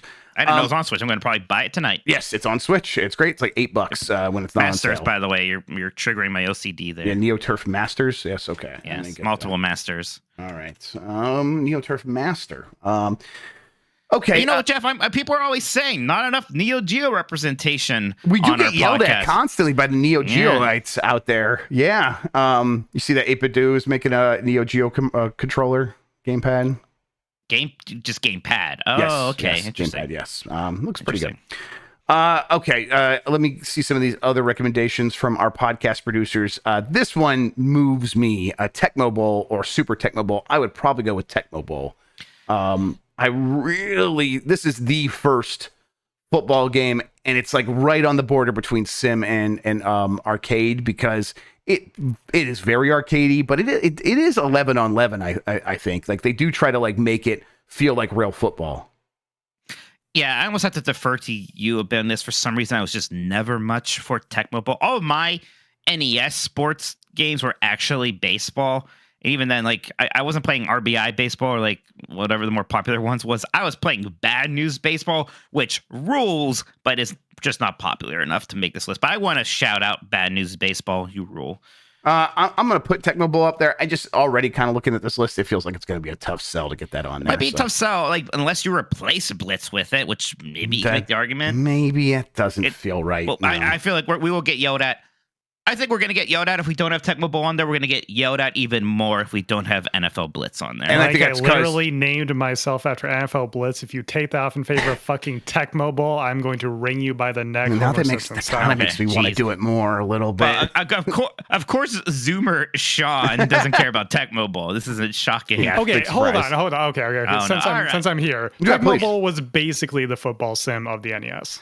Yeah, I it's kind of where I'm at, where it's like it's the best they could have done for sim blurring the football lines. on They weren't NES. thinking about the distinction. Yeah, back it was then, really. Madden-esque before the Madden series took off over on Genesis. Right. I mean, you do 100-yard throws, and Bo Jackson makes it feel very arcadey, but that I don't know if that was a conscious choice so much as that was just what they could do. I mean, compared to Madden, very arcadey, but compared to every other football game on NES, pretty simmy. I think Mikey O'Leary has in the chat. It's a sim, but everything played arcadey back then, so it's just like a matter of the time. Is there any like baseball game you would really consider? I love baseball, but it seems to thrive more when it's doing more sim stuff. I don't think we're gonna get Mutant League Baseball. The Bigs. God, I forgot about the Bigs. Things. What the fuck is that? I forgot about the Bigs. I did like the bids. Baby, breaking news here. I've got to double check this, but Connor Wood sent in a super chat that Yuji Naka has been sentenced to 2.5 years in prison, suspended 4 years. I will verify this. Yeah, go for it. I was trying to look. Yeah, I was looking it up, and I can't find like a source for that. It's just a tweet in Japanese. Yeah, there's a tweet. So we'll continue with this, and then we'll try to shake this out right now. But that is going around. Mike, we'll verify this. If he goes to prison for 2.5 years, do you want to travel to Japan when he gets out so we can greet him and have a big party with him and stuff? Jeff, no. Okay, I'm going to do it. I'll go by myself. Fine. Well, look, I'll go to Japan. Always Be Corgi says Hot Shots Golf, NBA Street, Mario Tennis, the Bigs. Hot Shots Golf's pretty cool too. I think it's so similar to Mario Tennis. What Mario Tennis, by the way, or Mario Golf. Yeah, I just got Mario Tennis and Mario Golf mixed up. People still like Virtua Tennis because that's the tennis game I almost think of first. Virtua Tennis was fun. Virtua Tennis is very, very good. Yeah, I mean, of the arcadey. I don't know if it's gonna fly. It's not gonna make this list, I don't think. It's tough. A lot of people in chat are saying Mutant League Football. Mike, that was never my football game. Never mind. I wasn't a big fan of that. Honestly, like for the Mario sports games, maybe why does the name escaping me? The soccer one is the one. Strikers. Yeah, maybe Strikers is the one that kind of represents for all of Mario.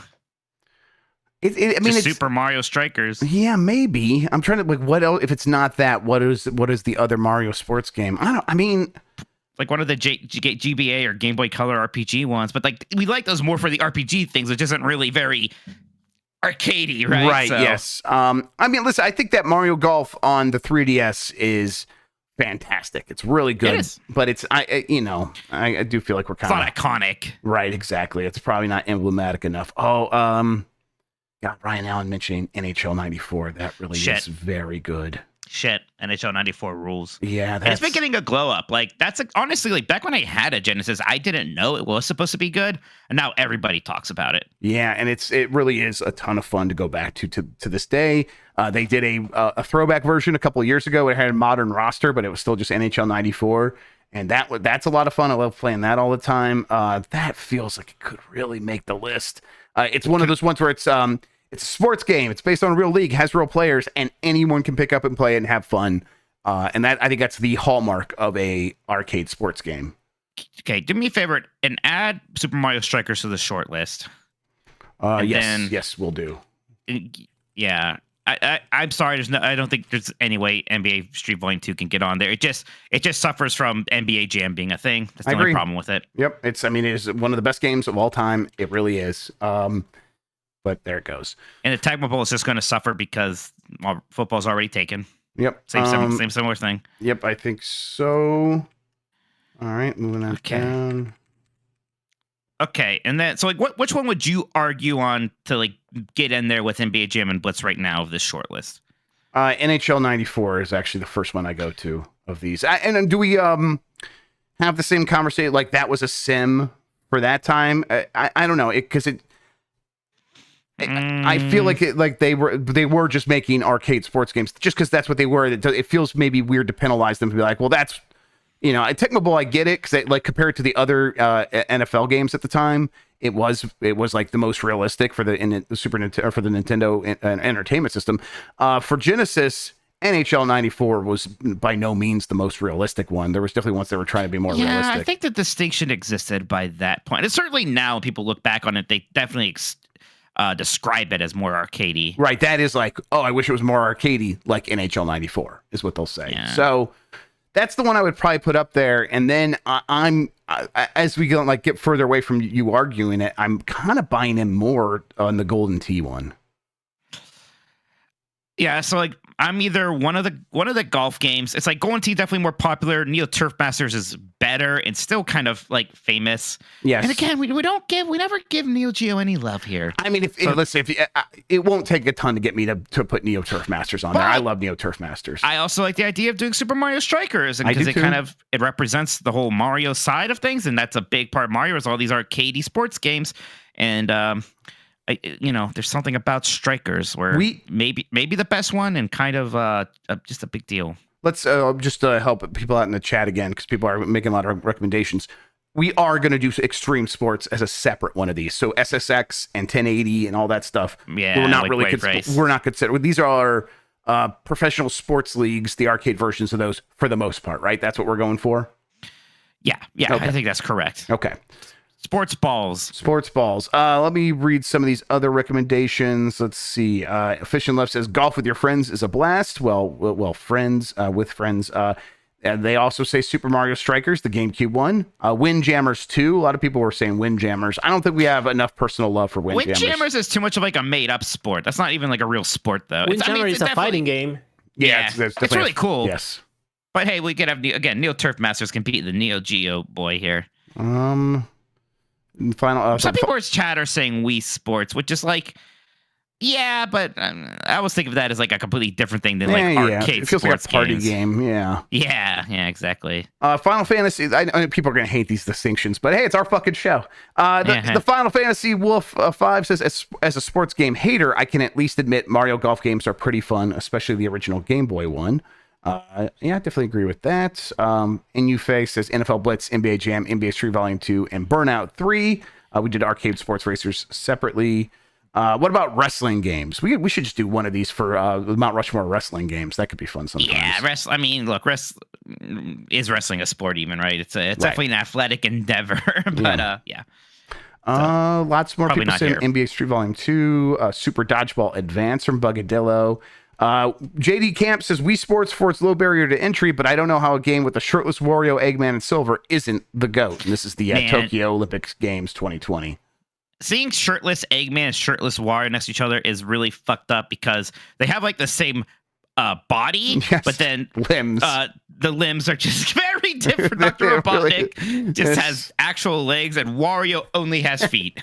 It is really, it's like two different, it's like a breed of dogs that you could tell used to be the same, and now they've just like, oh, we're going to keep breeding these ones have long legs and these ones have short legs, and you put them next to each other. That's exactly what it looks like. Yeah, how dare they include Silver in those games? That how is, fucking dare you? Right, that is a disgrace. This is disgusting. I can't believe that they even acknowledge that thing is still happening. Seraphis Kane says Baseball Stars 2 for Neo Geo, the GOAT arcade baseball game. This looks fantastic. I never played it. Now I really want Me to. too. Shit, I wonder if that that's looks on Switch. fantastic. If that's on Switch, I'll get that too. Do you have like those? Like, that's the usual. Like, I think that's the gamer midlife crisis. Is I'm going to get a Neo Geo. Have you been feeling that call? Yeah, just recently. I think because of my midlife crisis. So yeah, I've been like really thinking like, oh, I'd like to get a Neo Geo. I don't know why, because not only is a Neo Geo expensive, but then the games are incredibly expensive. So what am I doing with my life? Exactly. I usually end up talking myself out of it. ID Kevin says Rocket League. Sorry, Daisy, but I can't think of a better arcade soccer game to put here. Rocket League is a good poll, right? Man, it's just I don't know. I never really thought of it as an arcade sports game, even though like it is. Again, it's kind of a made up sport. Again, it's soccer basically. It's so extra though. It's so extra. I guess I always just thought of it more just like a competitive esportsy kind of game. I don't know. Yeah, I kind of agree with you. Matt Rare Monkey, NBA Jam, NFL Blitz, Neo Turf Masters, There's Neo Turf Masters. Virtua Tennis. That's good. Let's see. Dugan says Big Buck Hunter. I'm going funny. literal on this one. There's like a documentary about like professional Big Buck Hunter players, and I really want to watch that. I would love to watch that. But Bob Dolphus says Daytona USA. Yeah, that's racing games already had their moment. I love Daytona USA though. God. Yes, of course. I mean, if we were doing like just someday we'll maybe even do like arcade games in general. Oh, that'd be good. I'd talk about Daytona there because yeah. I mean, there's a reason you still find Daytona machines pretty much so everywhere. Much. You get man. new arcade, new barcades are going to have them. Yes, absolutely. Rolling Start. Razzle Jazzle says backyard baseball deserves a shout. Specifically, the character Pablo Sanchez. That kid is the GOAT. Yeah, I mean, I've heard about it. I think I thought I was too old for backyard baseball at the time it came out, so I missed on it. There's a Madden NFL arcade game. That's weird. I guess so. Man, that's weird. Yeah. I feel like I saw that at a Dave & Buster's a couple times, and then I was like, I'll just go play Blitz. Let's see. But also, Mike Tyson's Punch-Out is one where I'm like, it's almost like a rhythm game or a puzzle game. I don't know. Yeah. I mean, right. It's not the first thing that comes to mind, but when I like think it out, when I talk it out, I kind of like, yeah, of course it is. But I don't know. There's like a lot of people in the suggestions saying Neo Turf Masters, which is almost like make me think it's a bit more kind of known amongst the populace than I even thought. I'm kind of feeling stronger about Neo Turf Masters now. Yeah, and I really love Neo Turf Masters. Yeah, and you know what? Like I get like Golden Tee is certainly more in everywhere, but yeah, let's get Neo Turf Masters. Fuck Golden Tee. I'm not a boomer. Fuck Golden Tee. Yeah, they're just that disgusting bikini models they shove in there, and those cabinets are always so sticky because all those drunk people are spilling their beer everywhere. Golden Tee goes on the Mount Rushmore of games that your friend's drunk stepmom plays, and it's like the only game she plays. Like that. Yes, that's that and Big Buck Hunter. Yeah, that and Big Buck Hunter. Yes, it's like, and they like want to talk to you about it because you play video game. And you're like, I don't care about this at all.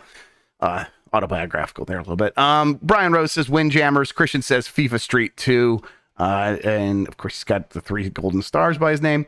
Warizzle says Waluigi's first appearance, Mario Tennis on the N64. Mario Tennis is very, very good. Very good. I actually, because we were playing Mario Tennis 64 recently, just on Professional Fridays for funsies, and it was actually really good. So, but you know, I kind of, it's rough because I almost want to get a Mario game on there, but I also like NBA Jam, NFL Blitz, NHL 94, Neo Turf Masters as a list. That seems pretty good to me. I guess the one question there is, do we actually need 2 Midway games on there? And part of me is like, yes, but I don't know. What do you think? I think yes. Yes. Fucking A, yes. They are arcade sports to me. Like, they defined it, and I think they earned 2 slots on here. And yes, it means that the Mario games might get left off, but I think that's probably right for this Mount Rushmore. I think Mario it gets is. his love everywhere else. Yeah, Mario gets his love everywhere else, and you know, those are obviously great games. But obviously, I think NHL 94, Neo Turf Masters makes more sense. It is also, I do also associate this kind of era almost from this time, and maybe not so much, even like Nintendo 64, a bit less, even though Blitz is kind of in that era. I don't know. I like this list though when I look at it here. We got a good spread of sports games, different platforms even. Finally giving Neo Geo some love.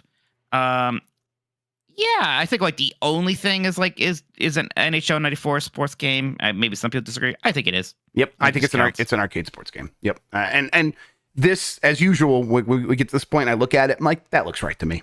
That looks right. Yeah. And I'm really happy with the Neo Turf Masters pick, actually, as our who we always say, is it Roosevelt? That's the it's the Roosevelt. Roosevelt, yes. Absolutely. So, and I think that's definitely a Roosevelt. Yes. We just got a super chat from Shigeru Miyamoto, who's asking, where is Wii support? Sorry, Shiggy. We just, Hey, Shiggy, you gonna visit Yuji Naka in jail? Gonna gloat or anything? Come on. It's just like fucking nemesis, like, just finally they got you, and now I'm still on the outside. In the movie, right? Yeah, I'm gonna take over your life now. I would love that very much. So. Yeah. To be clear, we still can't really verify this, everybody, but the Twitterverse is saying that Yuji Naka's going to jail. I can independently verify it. Okay. I did the research, and I found the news article that I had to dig through the dregs of Twitter, but yes, breaking news from TBS that Yuji Naka is being sentenced to 2 years, 6 months in prison, 4 years of probation, and 2 fines for his 2 crimes, 170 million yen and 2 million yen. 2 crime Yuji Naka, that's what they call him. Free the homie. Look, I know Ball and Wonderworld's bad, but come on, did he really have to go to jail?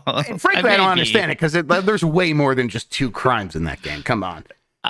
I can't believe Yuji Naka's gonna actually be in prison. Oh my god. It is I'm like, I would love to put out a T-shirt of him in prison, but it's tasteless, and also we can't do it. I know. But just the idea, I know. I said I would love it, though. That's what I'm saying. I would love it. Just him behind bars, like fucking Mario in Super Mario Sunshine. Don't we already have a shirt still up there of someone's face who dance? We do not. Actually, I took that down that weekend. Okay. Collector's item, everyone. There you go. Yes, I made my money, but I mean, fuck. All right, let's see here. One more time, Mount Rushmore of arcade sports is NBA Jam, NFL Blitz, NHL 94, and Neo Turf Masters. Feel free to feel free. I like this too. Feel free to yell at us. I would really appreciate it. I bet we're gonna get yelled at about Tecmo Bowl and the Mario games the most. Probably the Mario games the most. Yeah, I'll be surprised and I'll be excited to see what people have to yell. Let's see. I like people saying boomer list. Arcade sports games is already a boomer genre. What do you want? Also, the actual Mount Rushmore is a list, like a boomer list of presidents. Like, what do you? That's the whole thing. Like, what do you want from us? Yeah, the Zoomers these days don't know who Abraham Lincoln is. Yeah, the people are saying like NHL 94, does that count as arcade sports? But yes, it does. We said it does. Never cared about those Mutant League games. Sorry. Yeah, sorry. And whenever they try to bring them back, everyone's like, I'm excited. And then they never get their funding goal. So okay. Wow. Uncharted Wolf. I didn't know that Uncharted Wolf was a bad person, but they said in the super chat Due to Mike suggesting a goddamn Neo Geo game, a console nobody owns, Jeff wins the Q3 predictions. Hey, hey, Wolf, no one owned one, but guess what? It's in arcades. You can play the arcade sports game in an arcade. You've definitely played Neo Geo, SNK arcade games. Like that was always the weird thing. I never understood at the time. Like, why are these Neo Geo games so much money? And it's like they're just the arcade boards, basically. It's okay. Well, I guess that does make some sense. All right, Mike. Should we take a break? Or are you ready to talk about what you've been playing? Let's just get into it. We'll do that, then we'll finish up the super chats. Although, actually, I think I actually did catch up on those. I think the only one I missed, because I just brought up every other one as they came in, was this one from the Andrew 13 who says, Mikey wanting sexy animals and going to the Berg for a baseball game during the Furry Con makes perfect sense now. Incredible. All right. Thank you for that. We're glad we were able to get all the super chats. Mike, what have you been playing? I finally got to start Final Fantasy 16 last How week. Are you feeling about it? I think everybody's been holding their breath, waiting to hear what Mike Minotti thinks about Final Fantasy 16. Yeah, because that's the only opinion that really matters. I like it a lot. I think it's great. It's really fun. It's pretty well made. That's where I'm at with it. Yes. Where are you at? What's a good way? Okay, not counting maybe the intro sequence. I did the second big icon fight. Okay, maybe a good way of putting it. Sure. Yeah, the combat is really good. I mean, the story is just really strong. And I know there's a lot of it, of course, but I think it's great. I think a lot of these characters are really cool. Obviously, Sidolphus is fantastic. Even Clive, he's a good boy. And that was one thing I was worried about, especially when you talk about Game of Thrones and prestige TV. I was worried about a lot of moral grayness, where it's this character who shoved a child out of a window because he caught him having sex with his sister is going to be everybody's hero in season 5 or shit like that. I was like, no, I just want good guys and bad guys. And this game is very much, here are the bad people, yes, and here are the good people. And you know what? That's actually what I want from Final Fantasy. Yes. That's fine.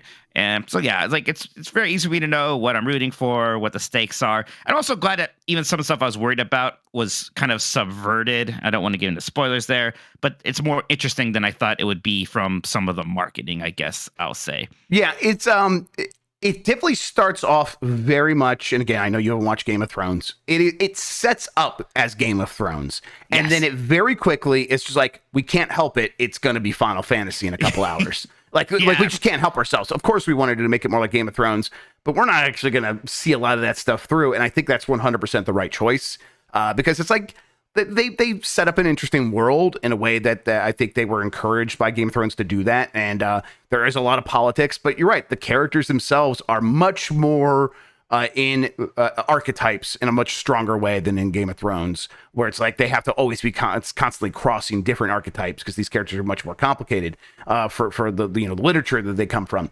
This is you're right. They are going to be the good guys, they are going to be the bad guys, and the things that they're fighting for are black and white, and I am very much into that as well. So I'm enjoying it. I have fallen off a bit, mostly because finding time to sit down at my PS5 has always been a bit of a problem. Sure. And I got the Asus ROG Ally, and I'm trying to set up remote streaming on that, and I got it working up to the point where it's and now you got to make sure the controller is set up properly. I'm okay, I got to download a separate thing for Windows to get that to work. Stupid PlayStation just won't let any controller work.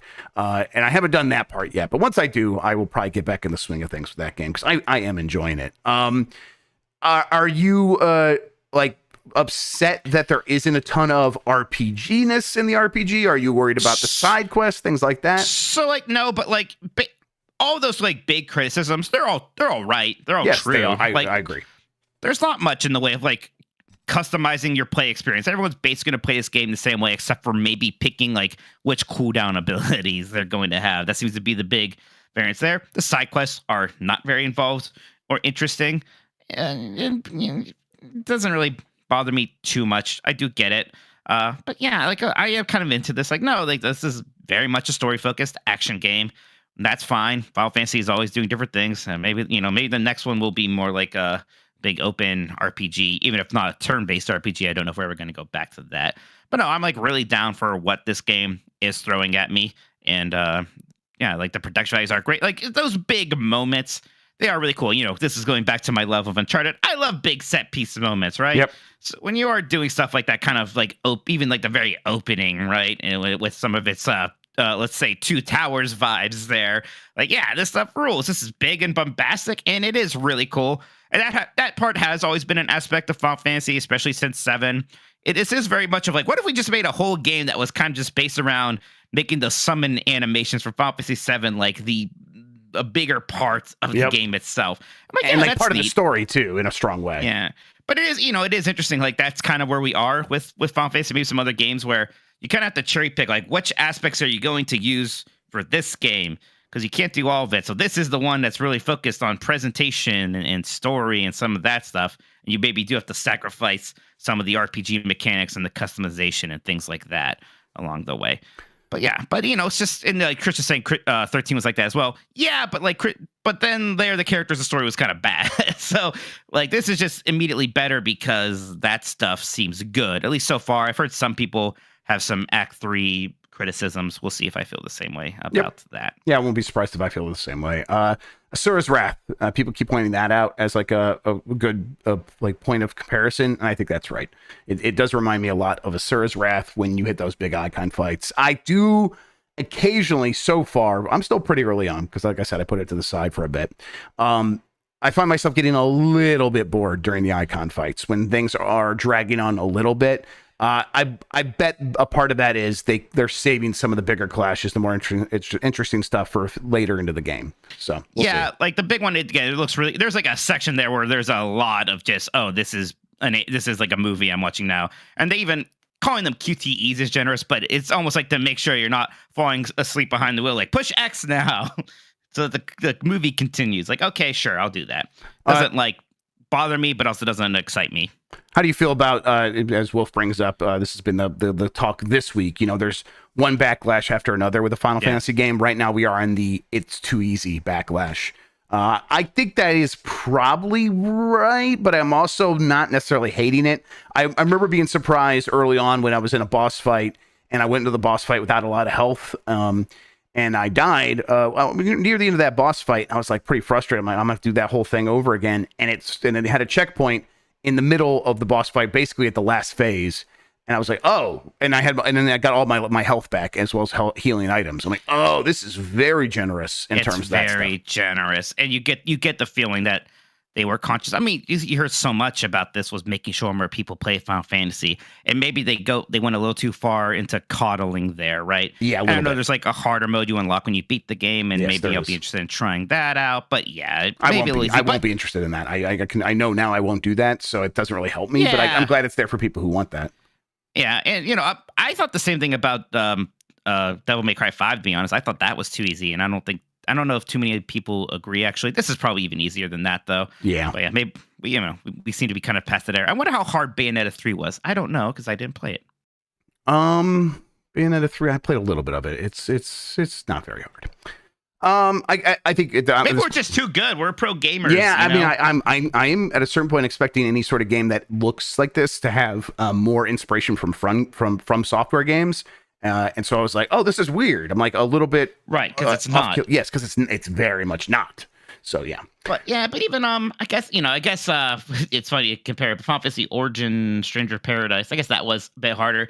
Even God of War Ragnarok was a bit harder than this, but that's also like a game where you can run across like end game bosses sort of just like in the middle of your playthrough. You could try to beat them anyway. So like that stuff is going to be really difficult for sure. But here it is basically all only main path. I haven't unlocked the hunts yet though, which are some of the optional bosses. So maybe there'll be some difficulty stuff there. I have mostly been playing with my ROG Ally and getting that set up. It took me a minute to like just get it functioning. A lot of games would not start, especially games from the Xbox app. I found out that is because I did not set the time properly. And so the time on the system was different than the real world time. And that was triggering some DRM mechanism. So the game just wouldn't, I'd click it and nothing would happen. Now the games are loading. I played a whole bunch of Yakuza Like a Dragon accidentally. I was just testing it out and then I was enjoying it so much that I actually just played a whole bunch of it. I really enjoyed that. And yeah, I like that game too, and I kind of wish I didn't fall off it, but I did. And It's hard now to I'm go at this. back. It's hard to go back, and it's hard to start over because it's a very story heavy opening, and I don't really want to do that again. That so is where I'm at. So if anything, I would just go and like play Yakuza 0 or like Ishin or something else. Yep, it's like I just got past that very story heavy opening. It is wild how much story there is there, but it's also mostly compelling. It sets up an interesting conflict and stuff. And now I'm like, oh, I want to see what's going to happen next. So I don't know if I'm going to have time for that game. In fact, I know I don't have time for that game, but I wish I did because I'm enjoying it. Yeah, I'm officially doing a staycation in a couple weeks here. So I'm glad you made that work. Yeah, so I think the League of 17. So I'm just really catching up on games then. So hopefully I can just like beat Final Fantasy during that week. I've been playing more Diablo 4, and I'm definitely gonna beat that. I'm gonna play that season when it starts, things like that. So we'll be doing this podcast. I could do any Giant Bomb stuff you want. That's always fun. But great. I'm not gonna be working that week, which is going to be nice. Cool, appreciate that. The other thing, I started it. I haven't played much of it, but I kind of want to just bring this up because I'm wondering if you even know that this game came out. 6 Days in Fallujah. This game that came out. That came out June 22nd, so a couple weeks ago. Get fucked. Good. It has 4,000 reviews on Steam, and it's very positive on there. Oh, gross. That's not what I was expecting to hear. I wonder who is reviewing those games. Like, what kind of people is there? So here's from A Cup of Coffee on Steam. He says, "God bless my brothers in arms," and that's his review. That's a positive review. That's right, brother.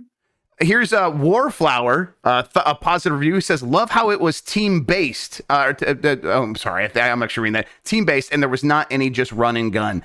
I think there are people who are kind of going this without knowing the story behind it, and some of them are like, "Oh yeah, this is actually surprisingly good." One person are they just here, like enjoying that it's not Call of Duty. I think that's like it's not just a moving shooting gallery. I think that's a big part of it. Yes, and then Grace, who is an ex-serviceman who served in Iraq, has a lot of issues with it, but it's none of it is like the problems with like, you know, the depiction of anything. It is, hey, the AI is disappointing and things like that. And for people don't know, this is the game that's based off of like an actual thing that did happen. The deadliest battlefield in the Iraq War for Americans. Right, and there's a lot of controversies about the way maybe the U.S. troops handled civilians. Exactly, way more Iraqis died, and then this game was going to be like, oh, we're going to tell the real story, and then everyone's like, the real story from whose perspective? And is it just going to be American military? And they're like, no, we're going to talk to Iraqis too. And it's like, okay, well, we're pretty skeptical about your ability to do that and your motivations here. And the game got canceled and paused a whole bunch of times, and then for the last couple of years, it's like, well, we're really making it. Yeah, it's always been a strange one. I've always been of the opinion of games should be able to do this kind of thing, right? But is this the right team and the right way of doing this one? I have no idea. It always seemed pretty sketchy that they were going to be able to pull it off. But yeah, I'm going to try to play through it so I can actually see for myself what this thing actually is. You go ahead. I think I'll abstain. I think that's where most people are, because I haven't seen any coverage of this. Maybe I missed it, but I know. Honestly, even without all that other stuff, I am just kind of weirded out about games about these very real recent wars. Like, I did not even want to touch Call of Duty Modern Warfare's campaign. It just kind of weirds me out. I don't know. It's it is only feels recent because it's been going on since then. But the war did start 20 years ago, so it's like if there was a game about Vietnam in like the 90s, like that's like, which there definitely was. Oh no, I'm just old. Yeah, but you're not wrong. I guess what I really mean is wars from my lifetime. I guess is what I mean now. I totally get that.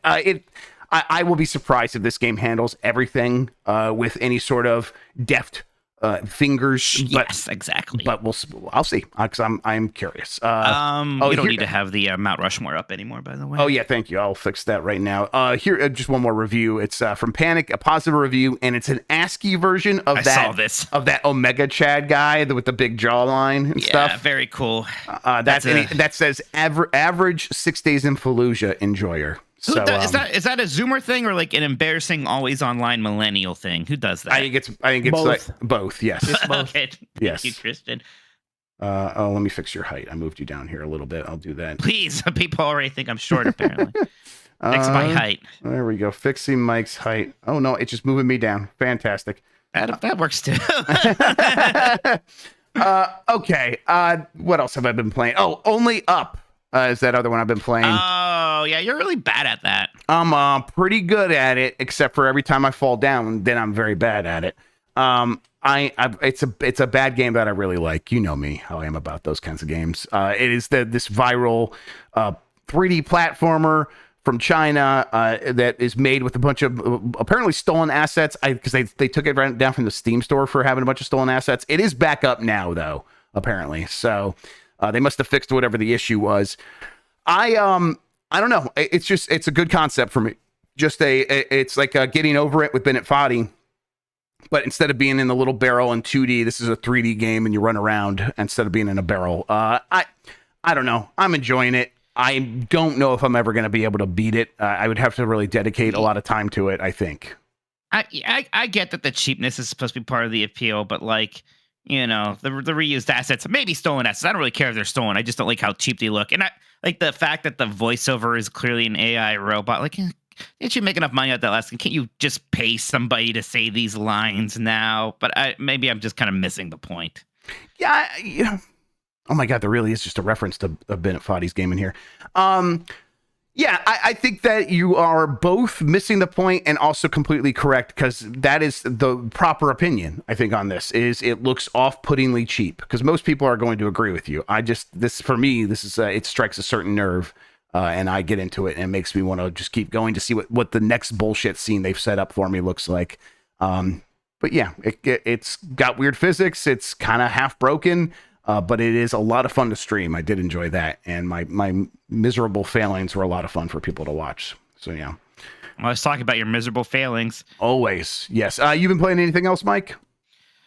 I did start Final Fantasy IV Pixel Remaster now, which is a bit fun. I've always been kind of down on Final Fantasy IV compared to a lot of people. And I don't know if I'm really turning around on that. It is like... It's really simple, even compared to some of the NES games. Like, there's not, almost like 16, there's really not that much in terms of like the RPG mechanics, in terms of character customization. Like, characters just who they are, and they learn new abilities when they level up. I forget, maybe that gets more extensive later in the game. We'll see. But so, like, all the Pixel Remasters, once they fix that font issue, actually look really nice. So I've been enjoying that. Of course, been playing more Street Fighter 6, just kind of... Right. Yeah, especially when, like, you know, the Battle Pass got me, because, like, I played a lot more when the Battle Pass was almost up to make sure I finished it. But there's, like, the new Rashid Battle Pass. So, you know, I am, like, pretty stuck now in the Platinum ranking. I don't know if I can really get too much higher than that, but I still want to try to get a little bit better with Lily. But at some point here, maybe I'll try to pick up a second character, maybe even try Rashid. I don't know. Something to think about. Although there's a part of me that's, like, maybe play a little bit less Street Fighter 6 now so I can... especially I want to beat Diablo 4's campaign before the season starts, and then do that season content with my brothers, things like that.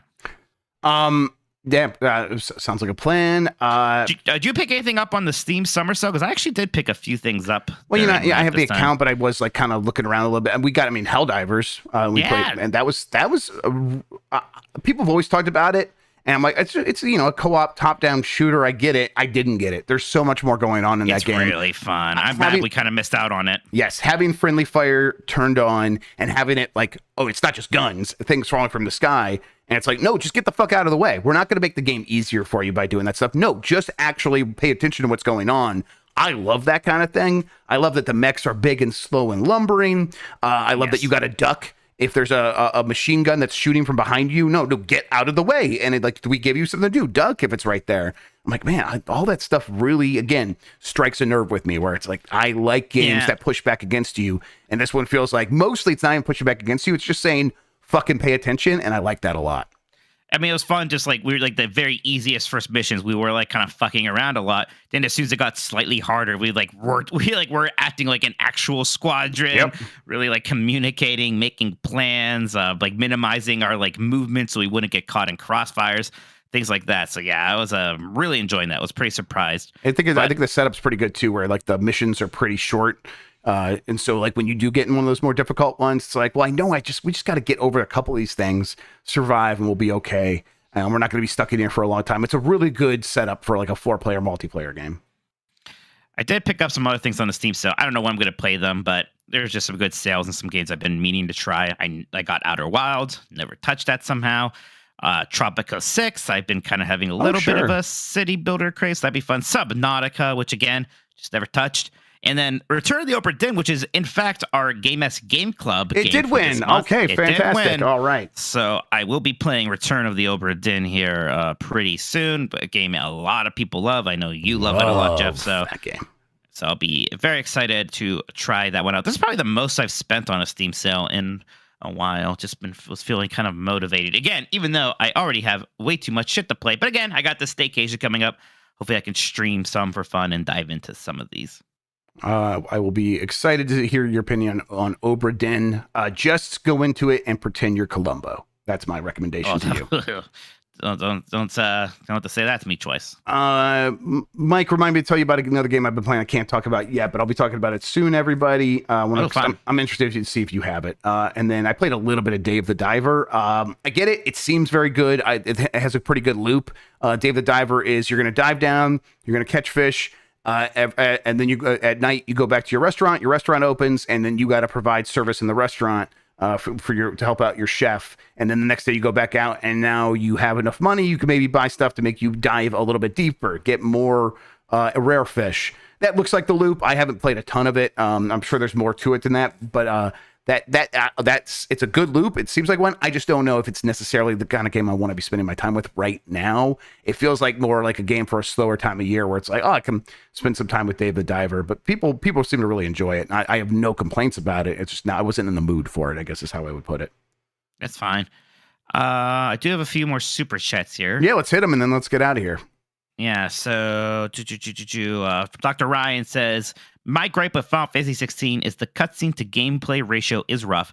20 minutes of cutscene to walk down a hallway to another 20 minutes of cutscene is draining. Yeah, I mean, it is definitely that kind of game. That's what it is. That's what they made. Very story focused. The entire Wolf says, but you know what? Part of me almost likes that we do that instead of like just trying to do all that stuff like a God of War. Where, yeah, I guess that's happening while I'm technically in control and I'm walking, but it is just a lot of the characters are talking while I'm walking. And I don't know. That seemed like a revelation for a bit. Part of me's like, actually, why don't we just do that stuff in cutscenes more so that we can do more interesting stuff with like camera angles and character motions and animations? I don't know. I don't know where the balance there is. Charter Wolf says about Final Fantasy 16, lack of hard mode at the start is my real issue. Yeah, I could see that. Yep. Completely fair. Ariel Delgado says, can we raise a couple $1,000s of Nintendo stock to get the angry video game nerd in an investor call to rant and cuss out Nintendo? It would be funny. I told you. See, angry video game nerd is making a comeback. His stock's up. He's an elder statesman now. He's respected. That's weird. Yeah, okay. I'm glad. This pleases me. I'm happy for you. And Ryan Allen says, I bought 30XDX. Thanks, Mike. You are welcome. I don't know if you actually say it as 30XDX. I think it's just 30XX. I like to say XDX though. It's funny. Wow. Okay. Yeah. XDX. Well, it's because is it funny? Well, I don't think you find it very funny. Apparently. Yeah, you're onto something there. Yes, it is. It is funny. You can tell by how much I tell you it's funny that it's hilarious. Okay, you're right. I should have paid attention. Yeah. Pay attention.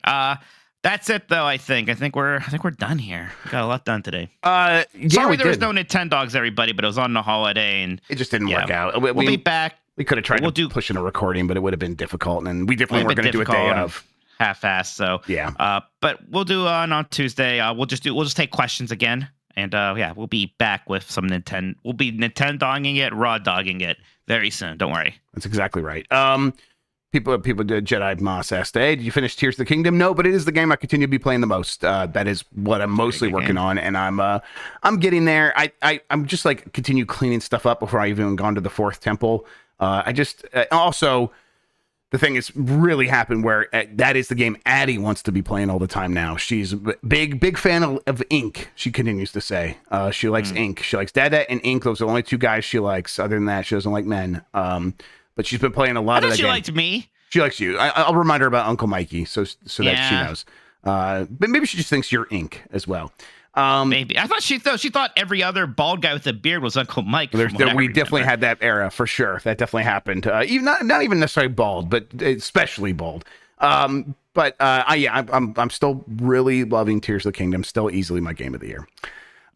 Okay, Mikey, I am going to hit the button, and then I'm going to ask you, where can people find you on the internet? Find me on Twitch and Twitter at Tolkoto. On Blue Sky at Tolkoto, and I guess on Threads at Mike Tolkoto. Jesus. Somehow the one place where Tolkoto was taken. I don't know about this Threads thing. I haven't posted on that. I'm not gonna even try to invest in that until there's a desktop version. We'll see. But and go to Games Beat. Always doing stuff there. Jeff and I had fun with a Bee Light Club today. I made him play some Flintstones games. I've been in such a Flintstones mood for some reason. Because you're a boomer. Yeah, I don't have any defense. There's no way I could justify not being old if I like the Flintstones. I am Jeff Grubb in most places. On Threads, I am Jeffy Grubb because mine was also taken, Mike, and all of my normal backups were also taken. Yeah, it's because so many people have Instagram accounts. Right? It's fucking stupid. Yep. I was Grubb 0047, which is actually what I am on Discord now. After I had to choose a name, which was my Discord. That was Discord with numbers. It was Discord. I thought you were the 47th Grubb. A completely normal thing to think. Completely normal thing to think. Very stupid. Very normal thing to think that's how it would work. I am also on Twitch, twitch.tv/Jeff Grubb. I'm gonna try to stream this weekend, and I'll do a Q&A. And again, I'm going to stream that live. But if you want to ask a question, you got to go to patreon.com. Give me a heads up, maybe I'll come. Okay, /Game Mess. If you want to ask a question, get in there, be part of the show and stuff like that. That would be fun. We'll probably, we'll probably just do it Sunday morning now. But we'll see. I'll let everybody know for sure in the Discord. Mikey, you got any plans for the weekend? Yes. When does the staycation start and all that?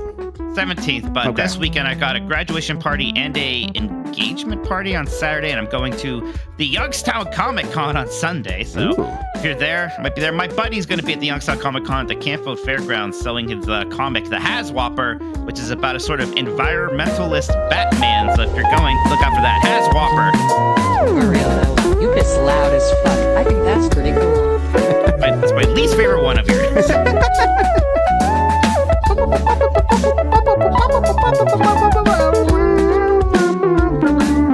The name of the sound is pretty cool. I thought she was going to just say pretty cool. I forgot about the other part. Because she's a bat. Yes. Look, I'll say it. They should probably have the CC minutes. Badass white girl.